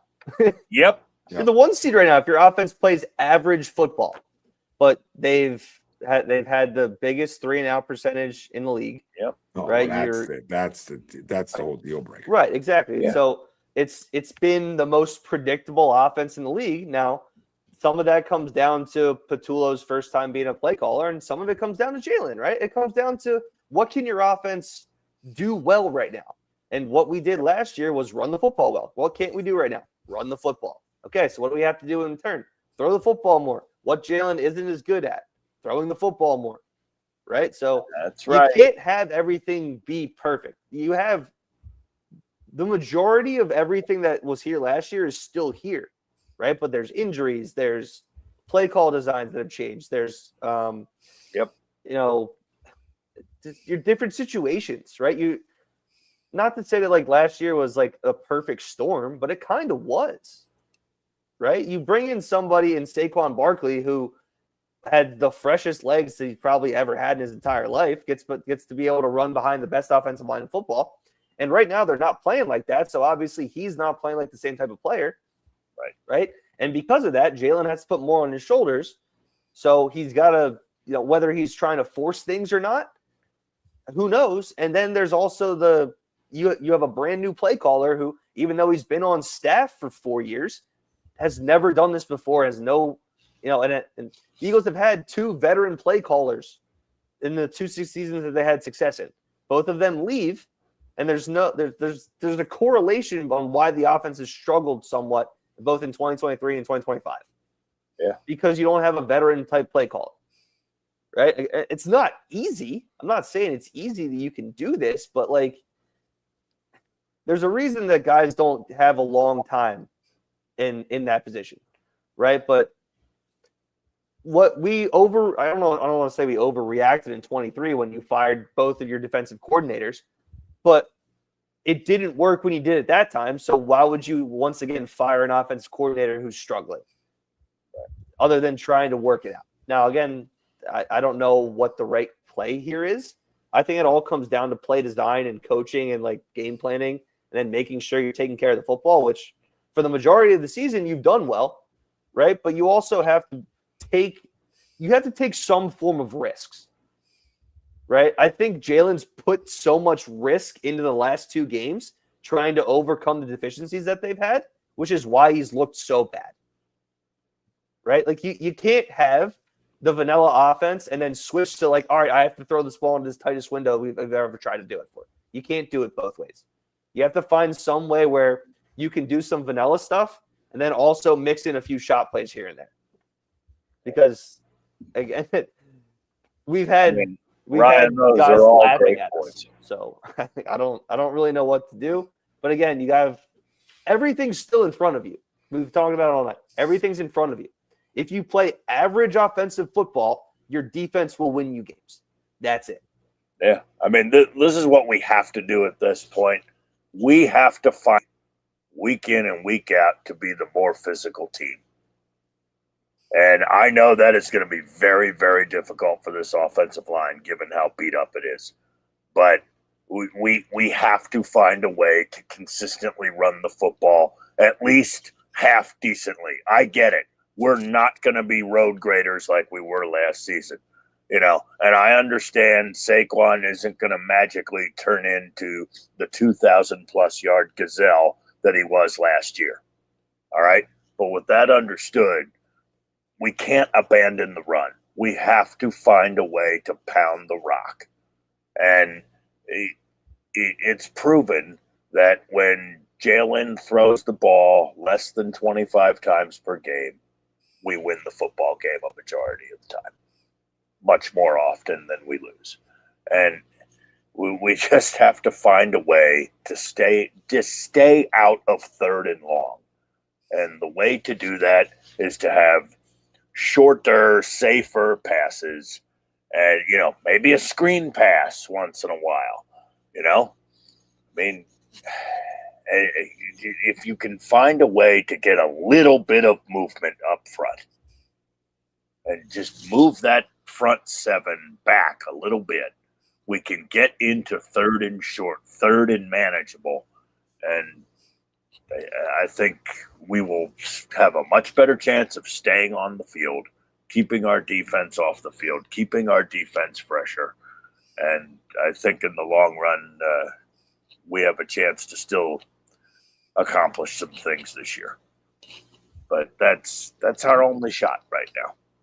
I mean, if we have Jalen trying to throw the football 40 or 45 times a freaking game, it's not going to work. Because he's just not that type of quarterback. Yeah, but I don't know if that's our only shot because we've played as bad as we have the last 3 weeks and we were in every game. And we lost. We physically lost every game.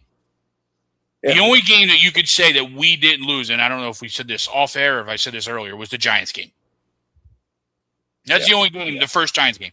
That's the only game that we got physically beat up and annihilated. You could say most of the Bears game we did, but we had the ball or we had a chance to make it happen, right? Another missed kick, you missed the 2-point conversion, puts that game in a different scenario. But every other game we've had the game or we've had a chance to win the game and we just didn't. All of everything that's going wrong, we're still right there in every game. Yeah. So you just need 1 or 2 plays to be made. Mm-hmm. You just need 1 or 2 plays, and I think you get it this week. I think you get it this week. You sit there, and I think we talked about it earlier. You sit there and you go, when's the breaking point for this locker room? Not necessarily a breaking point, but when is it like finally like, yo, what are we doing? What are we doing? When are we going to sack up ourselves? Right? Regardless of the outside noise, when are we going to sack up? No better time at home. Raiders coming into town. Sack up 28-13 Eagles. Okay. That's great. I love a sack upper. What I'll say is, you know, I need Jalen Hurts. I think the biggest thing I need to see on Sunday, besides being more consistent, right, is using those checkdowns, right? Getting to the checkdowns over the middle, getting to some of these guys, getting through some of the progressions a little bit quicker. You know, somebody brought up to me, do you think he's been hitting the head like within the last month and a half? He looks slower than before in his decision making, and it wasn't an Eagles fan. Just to clarify. So I was like, oh, listen, maybe. I'm like, I haven't really thought much about it, but I mean, it could be a possibility. Mm-hmm. But I'm not here to make those excuses or assumptions. But he has to get to that third option. He has to be able to take the 4 or 5 yards they're giving you. This offense will sustain so many more drives if we just trust in what is there. Take what they give you. And to say that's easier said than done, I think is bullshit. You see a lot of quarterbacks keep good completion percentage because they do that way too much. Right? And they're not willing to stretch the field. They're not willing to take that deep ball chance, that 50-50 ball. Right? So you can do both. And if you're taking those checkdowns, right, now what you're doing is you're getting yourself in second and shorts and different things like that. But now you're opening up that play action deep ball. You're opening up some of those other things in your offense that you're not going to be able to do at 3rd and 10 when you're predictable. That's predictable. Predictable isn't, oh, look, They ran the ball on first down. That's not what predictable means. Predictable, in my opinion, means you get yourself in predictable downs in this league. That's the difference in predictability. Like I can guess all day on what third somebody's and doing. short, man. Yeah, well, listen, I can Life guess a all lot day easier. what somebody's doing, but I still got to get that right on my end, man. Right, and I still got to go make a play. But predictability comes if I'm in a 3rd and 12, right? If I'm in a second and 12, right? If I'm backed up, then most likely I'm going to be forced to throw the football. So that's where they become predictable, more so than routes and anything else. But that being said, 28-10 Eagles. Love it.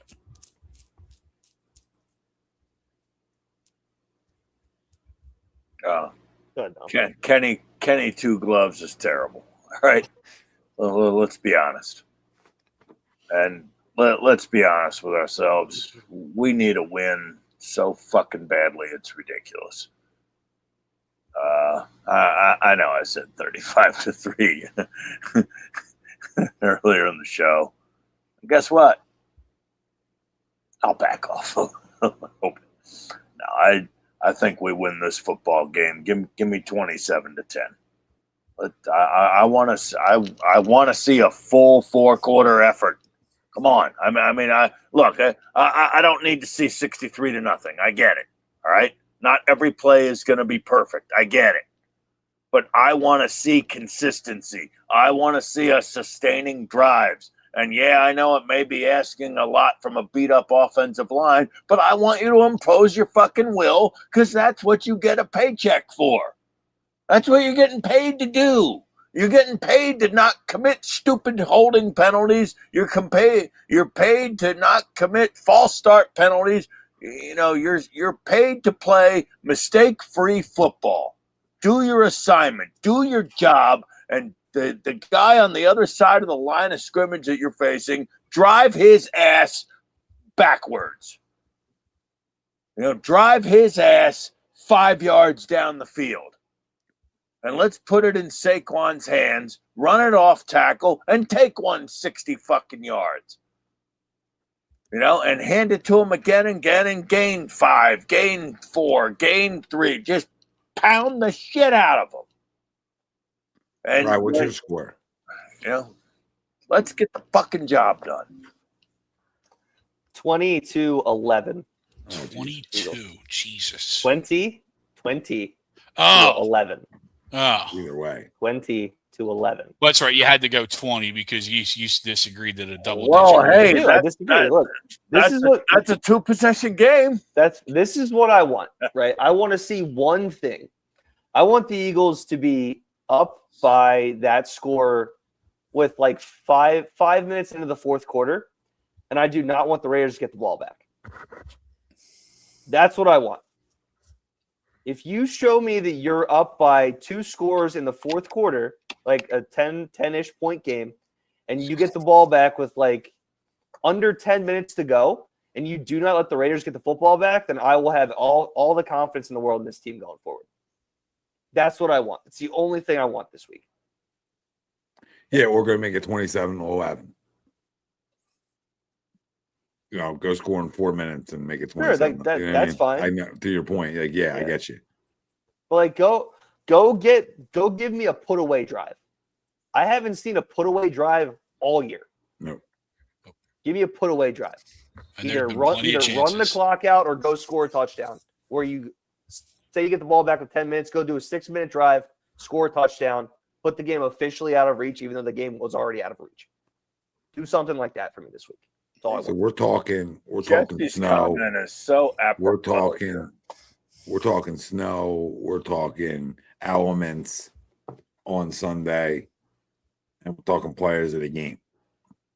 So I'll save the clear and obvious one for somebody else, and I'm gonna go to quarterback.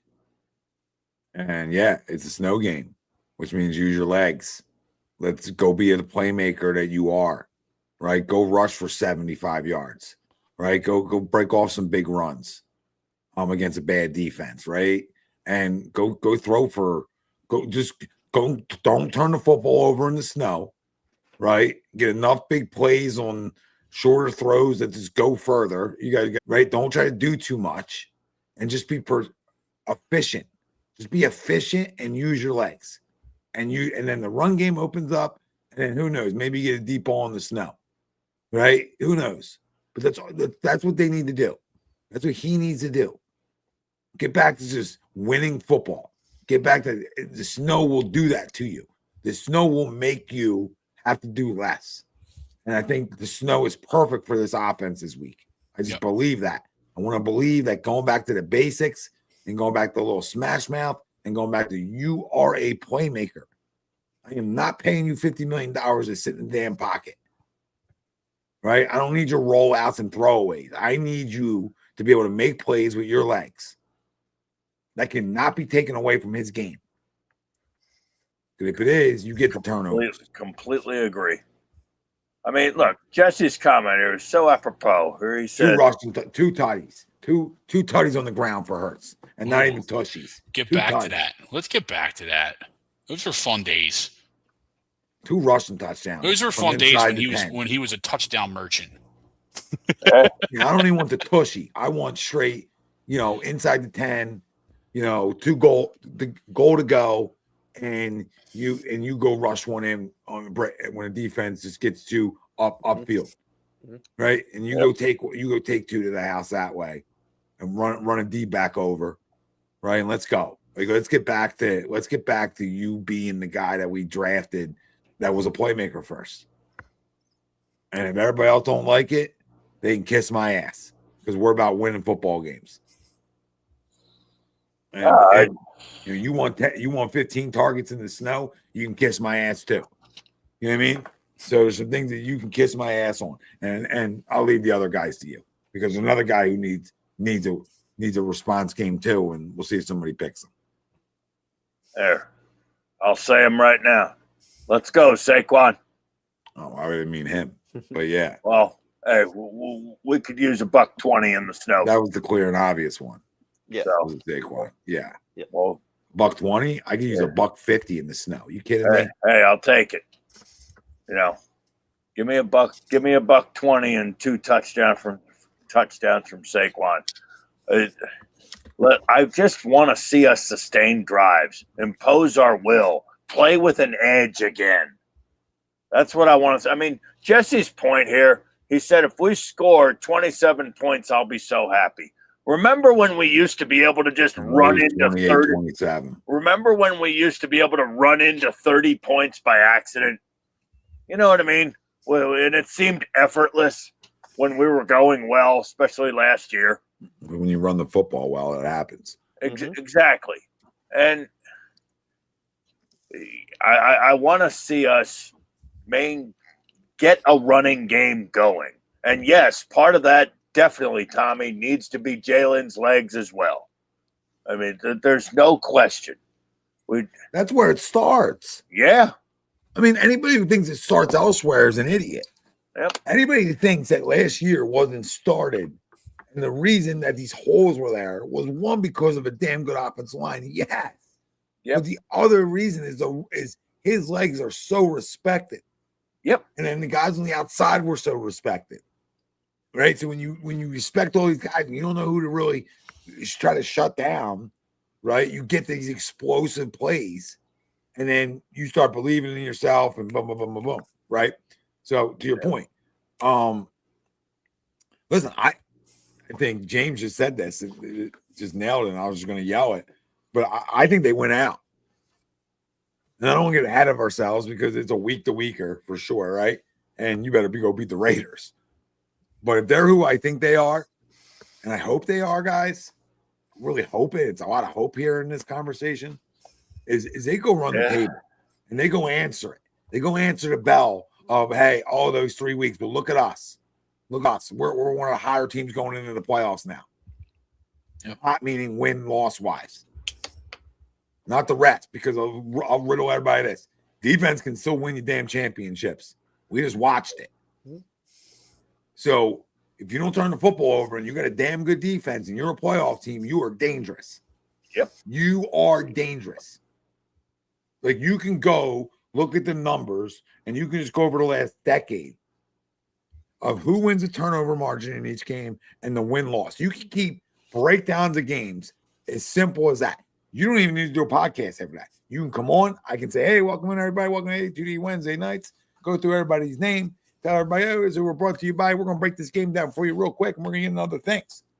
And the breakdown is who doesn't turn the football over? Who turns the football over less than the other person?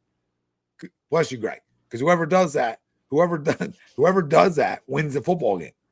It's the easiest concept in the world. Those numbers are out of our minds. Those numbers. That's how clear and obvious it is. So when you got a great defense and you play to that, and I don't even like the word game manager, efficient, smart with the football. That means times you ain't gonna have to get in the shootout. That's not what we're talking. That's not what I'm saying. But more often than not, you're gonna be out there winning football games because you're not the one turning it over. Exhibit A, the Philadelphia goddamn Eagles and Jalen Hurts when they're damn good. It's Exhibit A right in front of our damn face. Yep. So 0 turnovers from Jalen Hurts Sunday is a roll job. That's what it is. Give me a goose egg. We roll you. So, all right. Sorry again. You know what I mean? I was just ready to fall asleep. And the beauty of it is, if we win out, guys, we still have a shot at the number 1 seed.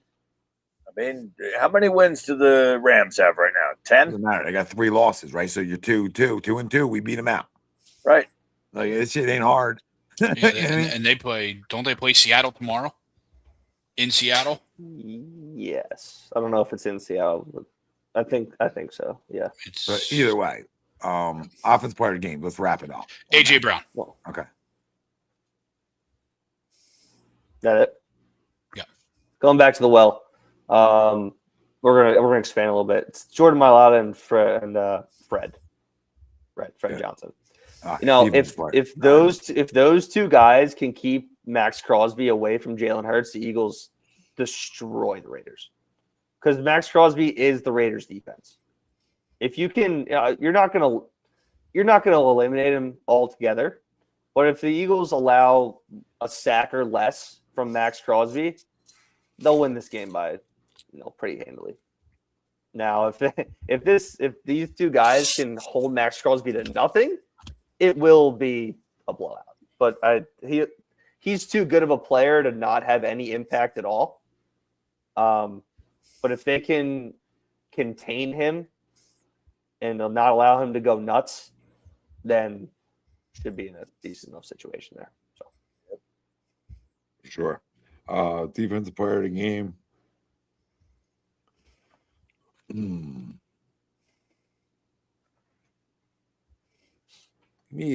me Q with a big pick 6 somehow. I keep saying it, trying to talk it in. Talking into existence. Deflection, you know what I mean? Just give me a Q pick 6 in the snow, a little snow angel at the end.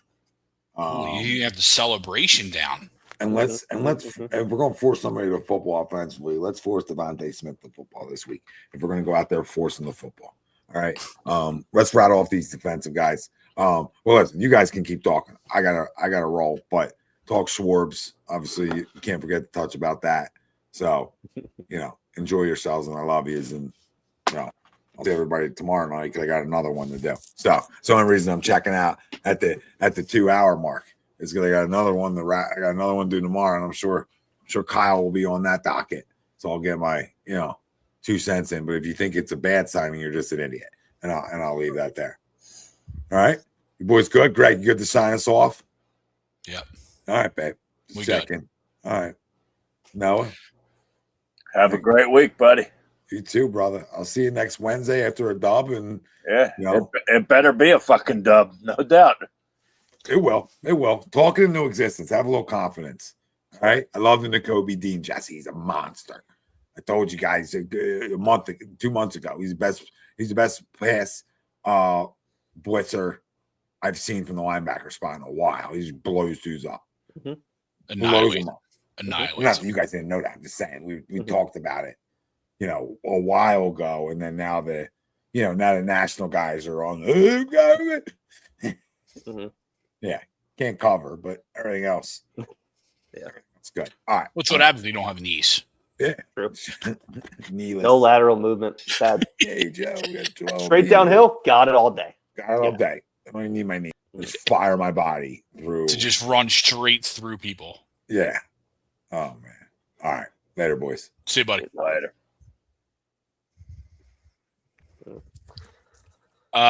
Defensive player game. He went Q. I'll go someone on the defensive line. Give me Nolan Smith. I saw a couple flashes from him the other night. I think you see more from him this week. He's been a little down since he came back from the injury. So I'm hoping to see some more progression because I liked a little bit of what I saw the other night. There you go. Like that. Going with a guy who had a massive game this past week, Jordan Davis. Yes. Massive. Talk about monster. I think he had 2 sacks. Like, he was so good. From a guy who doesn't use right. Yeah. This Raiders offensive line is so bad. It's buns. It's so bad. So he's gonna we're the Eagles that hold Genty to under 3 yards a carry. Jordan Davis is gonna have 2 tackles for loss and a strip sack. Oh, talk dirty to me, buddy. Good thing you won't be golfing. You'll be able to watch it. I might still be golfing. You could join Brinks in the dentist. That's where he said he'd rather watch than watch this offense. I might go find a simulator somewhere. Go hang out there for a bit. There you go. They're so expensive. They are. They really are. Yeah, what is that? Like $80 for an hour? Or Yeah, something? it's Depends. It depends, but yes. It depends, but yeah, it's Good like the same Lord. as like a round of golf. It's insane, but either way. That's fucking nuts. And you throw beers on top of it. It's $120 a day. God damn. I won't watch that. I'll begrudgingly watch the game, but either way, let's go. All right. I'll stick along with the theme of the front 7 for you guys. Give me Jalen Phillips. Let's go. Yeah, I think he'll have a sack in there. As you said, Brian. I mean, the Raiders are dog shit all the way around, especially on offense. They haven't moved the ball all year. Their offensive line's a shambles. Their quarterback play is a shambles. They suck. We need to take full advantage. It is time to step on somebody's throat. And by and large, we have not done that all year long. This team has frustrated the hell out of me, and it's time to take it out on the Las Vegas Raiders. Let's go. Still everything to play for.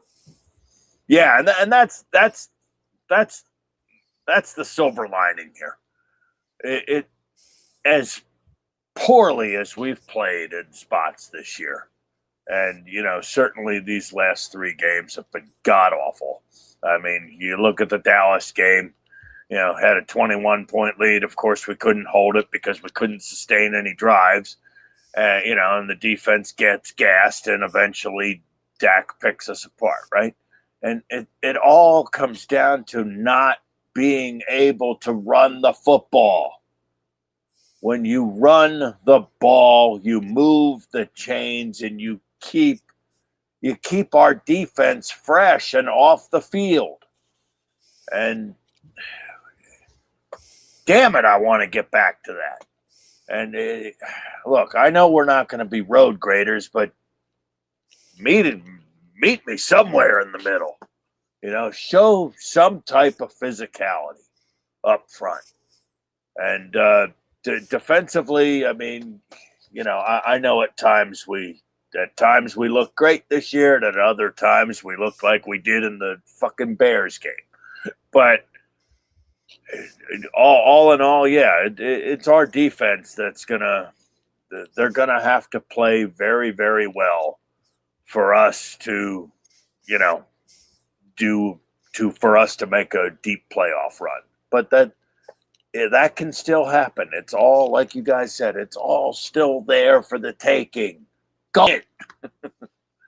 That's all I got as far as that's concerned. But and What do y'all think about Schwarber re-signing? I mean, I think we're all it's safe to say we're all in agreement that was a pretty good move, right? Greg disagrees, but I agree. Yeah, I disagree. I don't know. 56 homers is that's quite nice to have in your lineup, isn't it? It's going to be 40 when the contract's done. Don't care. My issue has always been years. I don't care. You give him $150 million over 3 years. My issues was always years. Yeah. And for the same, and listen, you can say it all you want, but for the same contract, I'd rather have Pete Alonso because it offers you a little bit more flexibility. It gives you the right-handed power bat that you so desperately need. Right? Listen, let me restart. I love that Kyle Schwarber's back. I do like it. Okay. But it's a lot of money, a lot of years for a guy that has come up small in October again. This whole team has come up small in October. So if we're going to re-sign Schwarber to a shit ton of money, and then we're going to re-sign JT to a shit ton of money, what are we doing differently? Right? You could have given, as it turns out, you could have given Alonso the same amount of money, move either Bryce to right field or DH. You get that right-handed power bat. We saw what Alonso did behind Soto. Imagine what he'd do behind Harper. Is Bregman or Tucker still out there? Yeah, I'm not a huge fan of Tucker. Nobody else has been. Everyone's out there. Everyone's the only one still available. Offensively, the only one that signed is Schwarber and Alonso. But so this was just a matter of time. You knew Kyle Schwarber was coming back, 100%, right? It was always going to happen. It was just a matter of what the numbers were going to be. Yeah. Right. Now, I do understand at the end of the contract it's going to be 37. I get it. Right. Yeah. But like you've seen it in all sports, like especially like the quarterback position and guys in baseball now, guys stay in for a lot longer than they used to be. Right. I think that like the 32-year-old Kyle Schwarber had the best season of his entire career. Right. He's gotten progressively better over the last few years. Whereas usually once you get to the other side of 30, you start going the opposite way. So some people think that paying him as much money as he gets, the $30 million a year, is a detriment only because he only hits. I think it helps because all he does is hit. He doesn't have to go play defense. He go take swings during the middle of the game if he wants. Right? And he's shown you that he can hit leadoff. He's shown you that he can hit cleanup. Right? And this year, where everyone's like, well, why is he not batting leadoff? He hit cleanup, and he hit 56 home runs and almost won the MVP. If Shohei Ohtani doesn't exist, the dude wins MVP, and then like everybody's fighting for his services, which it's not like people weren't. I know Pittsburgh offered him. I know Cincinnati offered Pittsburgh. Speaking of that, I was shocked they came up. I mean, they offered real money for him. Yeah, I think it was 4-120. I think they 4-125. So, so Pittsburgh offered him. Baltimore offered him. Cincinnati offered him. Didn't the Mets weren't they contemplating offering him something? They brought it up just because they have to. Yeah. Right. Like, so I think Boston was looking at bringing him back too. Like all of these teams, which are like, I don't know that they're all necessary contenders. Like Baltimore is for sure, and like Boston would be. But like if these guys you're fighting for, like the guy who's essentially your clubhouse leader, he's the heart and soul of your locker room. Even though Bryce is your franchise player, he's the heart and soul of your locker room. Sure. Right. And the contract that you gave Kyle Schwarber, the 9 year, like between the last one and this one, it's like 9 years and essentially the same amount of money that you gave Bryce Harper. Right. And Kyle Schwarber's been the better player over the last 3 years. So I don't really know what we're arguing about here. Like, I guess he's not as valuable just because he's only hitting. He's not giving you the defensive side. I'm with you. I don't buy into that side of it. Mm-hmm. I just more, for me, again, I understand that I'm more of a out on the outside of this one, right? But to me, it was you're always looking for a right-handed bat, and it just offered a little bit more flexibility because you could have shored up a couple different spots. But like you said earlier in your part, we knew he was coming back. It was just a matter of what the number was, and in reality, it's not my money. So what do I really care? And I think we do it. Yeah. Go ahead. Sorry. No, you say at this point, you need to bring it home then. You got to win one, at least one in this 5 years. Then, and that goes for Bryce too, because we sit there and we hammer the people across the street that won something, and we torch them down every week. But everybody across the street that plays in those two stadiums gets free pass city over here. Yeah. Anybody who has a problem with the money, right? And any of these contracts, any of them at all, any of these massive contracts that could go Ohtani, Soto, Bryce Harper, Schwarber, anybody, right? The Citizens Bank Park has 45,000 seats, right? You have 81 home games a year. If your average ticket price, say it's $100, even though it's higher. I don't know what the actual number is. Say it's $100. $165 million that the Phillies are getting in ticket revenue. That's just tickets. That one season paid for Bryce Harper's contract. Yep. A third of the season pays for whatever you're paying Kyle Schwarber right now. The money doesn't matter. And that TV revenue, ticket or jersey sales, food sales, parking, all of this stuff, not included. That's just physically this upcoming season's ticket record, which doesn't include playoff tickets. The does not matter, right? So out there and you go get a guy that you know you need in the locker room that's going to be there as a team player, right? A guy who's, I know it's been a while, but he's won a World Series before, right? And a guy who finished second in MVP voting last year. And if Shohei Ohtani didn't exist, he would have won, right? Well, the only thing I'll push back on you there on is the money doesn't matter as long as it doesn't hinder Dombrowski from doing other things. Then the money matters. I don't. Right? I mean, you talking stupid money? You should have signed both of them, right? You should have signed Schwarber and Alonso, right? Look, you want to get crazy. You want to fight the Dodgers who are about to get Scooble. They're not going to Scooble. There's a lot of rumors out there that it's damn near done. Oh my God, I'll lose my mind. It's got to be because of the deal. Everything's like obviously it's got to be signed off by management and stuff like that and ownership. But there's a whole bunch of like mocks and stuff, but of what it potentially could be. But I'd lose my mind. It would be stupid for the game if that happens. Like I need we got to go get stupid with it. Let's go. No. I mean, no. I need whether it's Tucker, whether it's if that were to happen, I need Rob from Manfred to Bud Selig this thing and just veto that. Like how he did it with he wouldn't let A-Rod go to the Red Sox. I need him to do that with. What was the NBA? The Chris Paul move? Yeah, the Chris Paul move. Yeah, we can't. It can't happen. You can't have the back-to-back World Series winners trading for a guy who's dominated baseball the last 2 years. Basically, he can't do it. And they went out and got the premier back end of the bullpen guy. I think Evan Diaz stinks, but I get it. Anyway, I think that's insane. I think him getting the same amount of money. I don't disagree, but he got $40 million. That's insanity. Him getting, I don't think it's 40. I think it's like 35. But either way, he's making more. 3 for 39. 3 for 39. Yeah, but him making that much money is crazy. It's absurd. Crazy. Yeah. But yeah, I mean, look now it's what's next because Kyle was talking in his press conference today that I want JT to come back. He's been recruiting him, which again, the Phillies are in a situation where they either have to do that and bring him back on whatever he wants, or you go trade for Adley Rutschman because they just got Pete Alonso and then they have Sam Basala play catcher. Or you go out and I don't know who else might be available, but you got to go get somebody else then. It has to be a trade. But then, you have to go and look at, are you going to go and sign Alex Bregman? Are you going to go after Kyle Tucker? Are you going to go trade for Ketel Marte, which I've heard a lot of rumors about? The Phillies are in on that. What do you like? Again, I said this. I'd take all three. Brenton Doyle, I would like.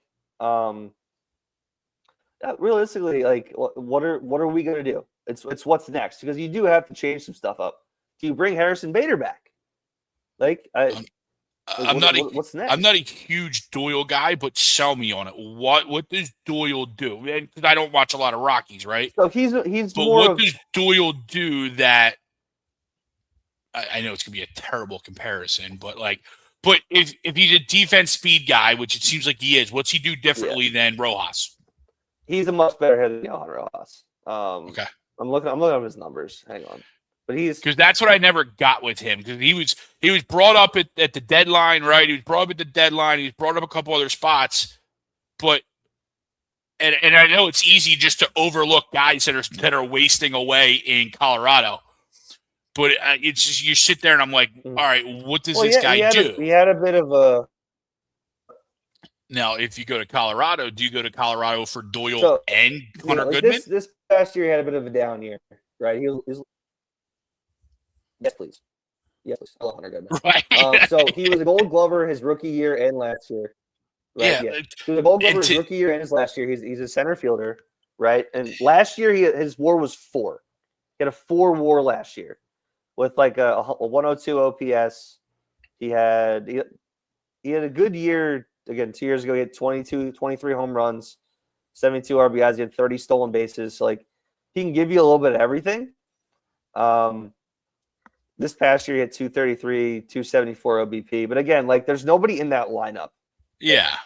Right? I feel like if you put him here and you put him behind Trey Turner or in front of Trey Turner, right? And then you go Bryce Harper. Like, I don't need him to hit 280. If you hit 270, right? When you swiped 30 bags in the middle, either at the top or the bottom of this order. Great defense in center field. I'd take Gold Glove. Like it's and he's what? Because he's paid 3 years. So he's what? He's 20. He's going to turn 25 in a couple. Okay, so he's also young. He's young. He's like arbitration. Like he's not due for a contract anytime soon. So. Depending on whatever the asking price is, all you hear or all I saw was that Rockies were obviously listening for him, right? And they're entertaining offers, and I know he won a Gold Glove on a 100-loss team. I find Ezekiel Tovar also won a Gold Glove on a 100-loss team. Like the fact that the Rockies had 2 Gold Glovers that year on a 100-loss team to me is asinine. Yeah. All right. Let me see. But I guess my point is that there needs to be more moves made, and I think even with the Schwarber signing, there's still money there for moves to be made. I mean, hey, stupid money. So what? Let's go. You want to beat the Dodgers, who are the best in baseball right now? Well, then, we have to have the arsenal to do it. Well, yeah, that's exactly it. And you gotta hope that this doesn't hinder you from that. Here's your thing. Last year with Brenton Doyle, killed lefties, hit 306 against lefties, 212 against righties. But again, you're not playing a whole lot against that. Hit really well at home, didn't hit as well on the road. That's the other concern, right? Is you're getting a Colorado guy. Yeah, but again, like it's not like you're going from here or from Colorado to I don't know what's a big ballpark. Yeah, true. Petco Park. You're not going to Petco, right? You're going travel. You're coming to Philly, which is a hitter-friendly ballpark. Yep, fair. Look, great defense travels. All right, a great glove travels well. I could see him playing a great center field here at CBP, just like he did in Colorado. And in Colorado, that's a huge outfield at Coors. I mean, he had to cover a lot of ground there. And so that pitching staff is dog shit. Yeah, out in Colorado. So I would say if he ended up here in a Phillies uniform, I think life would relatively be easier for him. I think that'd be it'd be an underrated type move. People it wouldn't flash, right? But you go, even if you're putting him in at the 9 spot in the order, right? You're not expecting him to hit a whole lot, but you're gonna go play great defense and say you hit 260, happy with that. Absolutely. Right? Compared to what you've had, and again, there's a little bit of pop there. He hit 20 home runs last year. Or 2 years ago, whenever it was, right? So there's a little bit of pop there. It's more than what you've got right now. Sure. He's not old. Again, he's going to be 25. So you helps.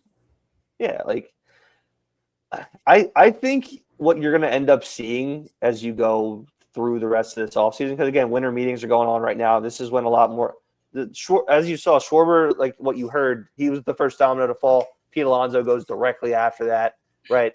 Diaz goes right away. Right, Diaz goes. Like, you'll start seeing more stuff happening over the next couple weeks, right? And then you'll probably have, like, Kyle Tucker will hold out for a little while. Bregman might hold out for a little while, right? But if I'm sure the Phillies are talking to these guys, anybody that's a name, the Phillies are going to talk to them, right? So, and I'm sure they're talking to the Japanese people too, right? Because I know they're posted. They got to sign before like January 10th. Yeah, they got to sign fairly quick. They got to sign within the next couple weeks. Yeah. So like that stuff will go through, and if the numbers are too high on those guys, I think you'll end up seeing the Phillies trade a few people. I think you might see Alec Boehm traded. I think you might see Bryson Stott traded. Brandon Marsh traded. Johan Rojas traded. Again, like some mixture of these guys, right? Because your role players, which have been there to try to help your money guys, obviously haven't done much, if anything. Well, especially not in the postseason. And I think we're getting, if you bring in a guy like Doyle, as you're saying, I think a guy like Rojas, I mean, I appreciate what he's tried to do here, but I think he's expendable, and I think you'd almost say the same about Marsh. Yeah, I mean, Marsh is going to be the only one of value. I mean, Rojas is still only 22, 23 years old. Like, you're not going to get rid of him. You're just going to stash him in the minors. He's going to be a outfielder. You can put him at Lehigh Valley, and again, it's just going to come down to, like, you know who your stars are, right? You can't change your stars. It was never going to change unless you go out and get another one, right? Unless you go and spend the money on Kyle Tucker, or I mean, I wouldn't hate signing Alex Bregman. I'd prefer not to. But again, like, he's another guy who's got that championship pedigree. I would love to bring somebody in like that. And if you Tucker brings the same thing too. I mean, he was on that 22 Astros. He was there. But again, he's left-handed, so I'd prefer to have a right-handed bat. But again, it'll come down to that year in Chicago really threw me for a loop with Tucker, because if you had told me coming in, I would have offered Tucker 15 years, whatever he wanted. Mm-hmm. But after watching that year in Chicago, I'd rather have Bregman, and he's 35 years old. Yeah. Like, I almost don't want Tucker. Yeah. Well, let's face it, we're in win now. We're in win now mode. So when we look at it big picture, bringing Schwarber back was the right thing to do. And, yes, we have more pieces that need to be added, and I still think we'll have the cash to do it. No, I firmly agree with that.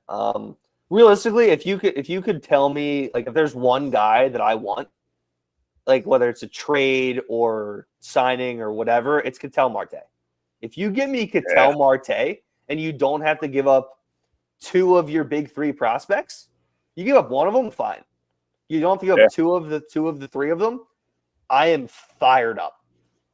Absolutely. Because that dude he's the best second baseman in baseball. He's one of the best pure hitters in baseball. And he's a switch hitter who has better pop from the right hand side. He killed us in the 23 NLCS. Yes, he did. Absolutely killed us. He proves that he can play on a big stage. Plus, he's my favorite card in MLB The Show. So love using this card. It's a cheat code. I love it. I mean, and then I'd like to go out and get another pitcher. I would. Yeah. Some bullpen help. Yep. If you could find a way to get Ranger Suarez back here, I don't think that's going to happen. I like that. Cool. I like that discussion. That seems more likely than not. Yeah, I mean, it really does. I didn't anticipate that. Well, I mean, Ranger, he's had some injury troubles, and in a way, at least from a negotiating standpoint, I think that'll help the Phillies here, and I think it increases the likelihood that he does come back here. I mean, of course, we want him to stay healthy, be productive, and all that. But I still think I don't think we've quite reached a ceiling for Ranger yet. I still think he's still got some. No, he's been great. He still has some good years left in him, for sure. Absolutely. Rangers. I think Rangers going to go. I don't think he's going to sign back here. I think he's going to get bigger money somewhere else. And I think he's going to go out there and be maybe not a number one, like I can go in a Cy Young type pitcher, but he's going to be a guy that's going to be playing in October, and he's going to be like, and people are like, oh, all right, okay, Ranger Suarez is really good. Because like he was always kind of an afterthought here. Yeah. Right? Like he wasn't Zach, he wasn't Nola. I've enjoyed watching him pitch. That's for damn sure. He's great. He's should have won multiple Gold Gloves as a pitcher, right? Like it's awesome. He just goes out there when he's healthy, and he's going to give you 6 innings. He's going to throw strikes. He doesn't, maybe not a big strikeout guy, but it's a lot of ground balls, a lot of easy outs, stuff like that, right? Yeah. Whereas, Wheeler's your prototypical strikeout guy. Like he's a stud. Nola, when he's on, is really good, but he can give up the long ball. Well, do we know that Wheeler's? I'm sorry. Do we know that Wheeler's coming back, or is that retirement timeline got pushed up? No, he'll be good for spring training. Yeah. He's going to finish out his contract and he's going to retire. Yeah. So I think he's got 2 years left, something like that. Yeah, into 27. Yeah. Right. Yeah. But I think it's at this point it's a matter of, do you want to bring Ranger back and have Painter sit in the minors again, or you're just going to put Painter in the mix? Because it all depends on what you do, because the asking price for Marte is top 2. So Peter and Miller, right? So I looking at it now, I know people. I can't believe I'm going to say this. If you had to trade Andrew Painter to get Ketel Marte, I'd do it, especially because like everybody's for the last couple of years like, oh, well, trade him. I'd be like, no. But the fact that he had a 5 ERA at AAA last year kind of gives me a little pause. Yeah. So I do think that Aiden Miller is going to be a stud. So I do not want to get rid of him. So if you had to trade 2 guys to get Ketel Marte, I'd rather it be Painter and Crawford. Well, here's the thing with Miller, too, is we obviously know and see how hard it is to find right-handed bats in general, right? So why would you trade a commodity that is something that can't be found? And why does he not – and maybe he does, but why does he not play center, left field, right field in Lehigh Valley this year at least once or twice a week? Because Trey Turner's here for, 8 more years? Yeah. Well, if you hypothetically, you trade for Marte, he's here for 5 more years. So where in the infield are you going to go? Third. They want. It seems like they're going to give. If they trade Bohm, they're going to give a lot of opportunity to Otto Kemp. Now, again, whatever happens with who you get back, but I'm not saying he can't beat out Kemp. But if you're going to put that investment in there, then you're going to need to find potentially somewhere else to play, right? What I would really like to see is I want to see Aiden Miller get a shot in spring training because he's hit everywhere so far in the minors. I want to see him get a shot in spring training and then have to send him down because he's doing so well. And then it gives them pause of like, oh shit, this kid's really good. And like, imagine like putting your number 1 hitting prospect in the middle of all these veterans who have had the postseason experience, right? Not to say that I don't want to rush him, but like if he hits his way into the lineup, then absolutely let him do it.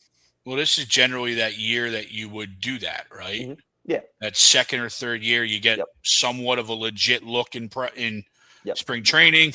You get the opportunity to try and take a spot, but you got to absolutely mash, and not that he can't. For sure, yeah.